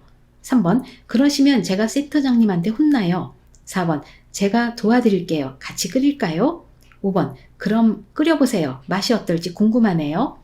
자, 이렇게 치매 대상자분이 어떨 때는요, 말도 안 되는 요구를 하면서 하겠다고 우길 때가 있습니다. 그럴 때는요, 무조건 안 된다, 부정적인 것보다는요, 대상자를 존중하는 태도와 관심을 갖고 긍정적으로 말해주면요, 이분이 고집 피우던 것도 금방 수그러들고요, 또 조금 지나면 잊어버리십니다. 그래서 여기서 좋은 것은요, 4번에 제가 도와드릴게요. 같이 끓일까요? 이렇게 말해보는 것이 가장 좋은 방법입니다. 74번 치매 대상자가 요양보호사의 얼굴을 잡고 우리 딸 일하고 왔어? 라고 할 때 요양보호사의 반응으로 옳은 것은 1번 네, 잘 다녀왔어요 엄마. 2번 제가 누군지 자세히 보세요. 3번 저는 딸이 아니라고 말씀드렸잖아요. 4번 어르신 지금 일부러 그러시는 거죠? 5번 저는 어르신을 돌보는 요양보호사예요. 자, 치매 대상자분이 이렇게 사람을 못 알아보는 것, 요양보호사를 딸로 착각을 한다든지 착각을 하는 경우나 아니면은 진압력 장애가 있는 경우가 많이 있습니다. 치매로 인한 진압력 장애가 있을 때는요, 시간, 장소, 사람, 날짜, 달력, 시계 등을 인식시킵니다. 그래서 중요한 건 항상 현재를 알려줍니다. 치매 대상자에게 접근할 때는요, 주의를 끌기 위해서 이름을 부르고요, 자신이 누구인지 밝혀주는 게 좋습니다. 그래서 여기서 답은 5번이 됩니다. 저는 어르신을 돌보는 요양보호사예요. 그래서 현재를 알려주는데 또 많은 분들이 질문을 하십니다. 수업 중에 왜 1번은 안 되나요? 네, 잘 다녀왔어요 엄마. 딸인 척한다. 이것이 왜 안 될까요? 네, 우리 치매 대상자분들은 단기 기억력 저하가 있죠. 그렇지만 이분들이 늘 기억을 못하는 것은 아니에요. 어느 정도 지나고 나면 알아봅니다. 그래서 딸인 척하고 옆에 앉아있는데 한참 지나서 갑자기 대근 뉘슈 이렇게 말을 할 수가 있어요. 그러면 그때서야 저 사실은 요양보호사인데요 라고 한다면요, 그때부터는 치매 대상자분이 요양보호사를 신뢰하지 않습니다. 그래서 대상자와의 신뢰관계를 위해서도 딸인 척하는 건 좋지 않습니다. 그래서 가장 좋은 것은요, 저는 어르신을 돌보는 요양보호사예요 라고 대답해 주는 것이 가장 좋은 방법입니다. 치매 대상자의 인지자극을 위한 일기 쓰기 프로그램에 관한 설명으로 옳은 것은 1번 중증 치매 대상자에게 진행한다. 2번 작성한 일기 내용에 대해 대화한다. 3번 형식 없는 빈 종이에 쓰게 해야 한다. 4번 대상자의 계산력을 높이는 데에 중점을 둔다. 5번 요양보호사의 흥미와 관심이 있는 주제로 쓰게 한다. 자, 우리 치매 대상자에게 인지자극을 위한 일기쓰기 프로그램에 대한 이야기인데요. 자, 일기쓰기 프로그램을 적용하는 대상자들은 다 어떤 분들이에요? 경증 치매 대상자입니다. 자, 하는 방법은요, 간단한 일기 내용에 대해서 대화를 통해서요, 다양한 인지자극을 줍니다. 인지자극을 주기 위해서 대화를 하는 것이 많이 필요합니다. 자, 그랬을 때 내용 중에 질문을 적절히 선택하고요, 대상자가 흥미를 느끼고 관심을 갖는 방향으로 프로그램을 진행하는 것이 좋습니다. 그래서 여기서 맞는 것은요, 이번에 작성한 일기 내용에 대해 대화한다, 이것이 되겠습니다. 경증 치매 대상자의 인지 자극을 위해 다음과 같은 질문을 할 때 향상될 수 있는 것은 누구 다녀가신 분은 계셨나요? 오늘은 몇 시에 일어나셨어요? 아침이나 점심에 무엇을 드셨어요? 1번 창의력, 2번 계산력, 3번 수능력, 4번 공감 능력, 5번 단기 기억력. 자, 여기서 해당되는 것은 단기 기억력이죠? 네, 아침에 몇 시에 일어났는지, 그리고 조금 아까 누가 다녀갔는지, 그리고 아침이나 점심에는 어떤 메뉴를 드셨는지, 이런 것은 모두 기억력과 해당되는 것이죠. 화재가 발생했을 때 소화기를 사용하는 순서로 옳은 것은, 자, 바로 확인해 보겠습니다. 자, 제일 먼저 소화기를 사용할 때는 1번, 나번에 안전핀을 뽑는다. 이것이 되겠죠. 안전핀을 뽑아줘야 됩니다. 자, 그리고 나서는요, 두 번째로는 라번에 노즐을 잡고 불 쪽을 향해 줘야 됩니다. 자, 그리고 나서는 세 번째는요, 가번에 손잡이를 움켜쥐죠. 그리고 나서 다번에 마지막에는 분말을 고루 쏜다 해서 답은 3번 날아가다가 되겠습니다. 재가 대상자가 거실에서 넘어져 손목 골절이 의심될 때 대처 방법은 1번 튀어나온 뼈를 압박분대로 꽉 조여준다. 2번 손목이 움직이는지 돌려보게 한다. 3번 혈액순환이 잘 되는지 온찜질을 해준다. 4번 손상 부위에 외형상 변형이 있는지 관찰한다. 5번 의료진이 올 때까지 착용한 반지와 시계는 그대로 둔다. 자, 재가 대상자가 거실에 넘어졌는데 손목 골절이 의심된다고 했어요. 자, 이럴 때는요, 제일 먼저 파악하는 건요, 스스로 움직이기 어려울 정도로 통증이 심하게 있는지, 자, 그 다음에는 이 4번에 손상 부위가 외형상 변형이 있는지를 제일 먼저 관찰을 해줘야 됩니다. 자, 그리고 나서는 어떻게 해요? 119에다가 신고를 해서 도움을 요청을 해야 되죠. 자, 그리고 나서는 대상자를 안정시킵니다. 안정시키고 스스로 움직이지 않도록 합니다. 않도록 한다. 자, 그리고 나서는 어떻게 할까요? 만약에 손상 부위에 반지나 팔찌 등이 있으면 미리 벗겨내야 되죠. 그래서 팔찌, 반지 이런 것들은 벗겨낸다.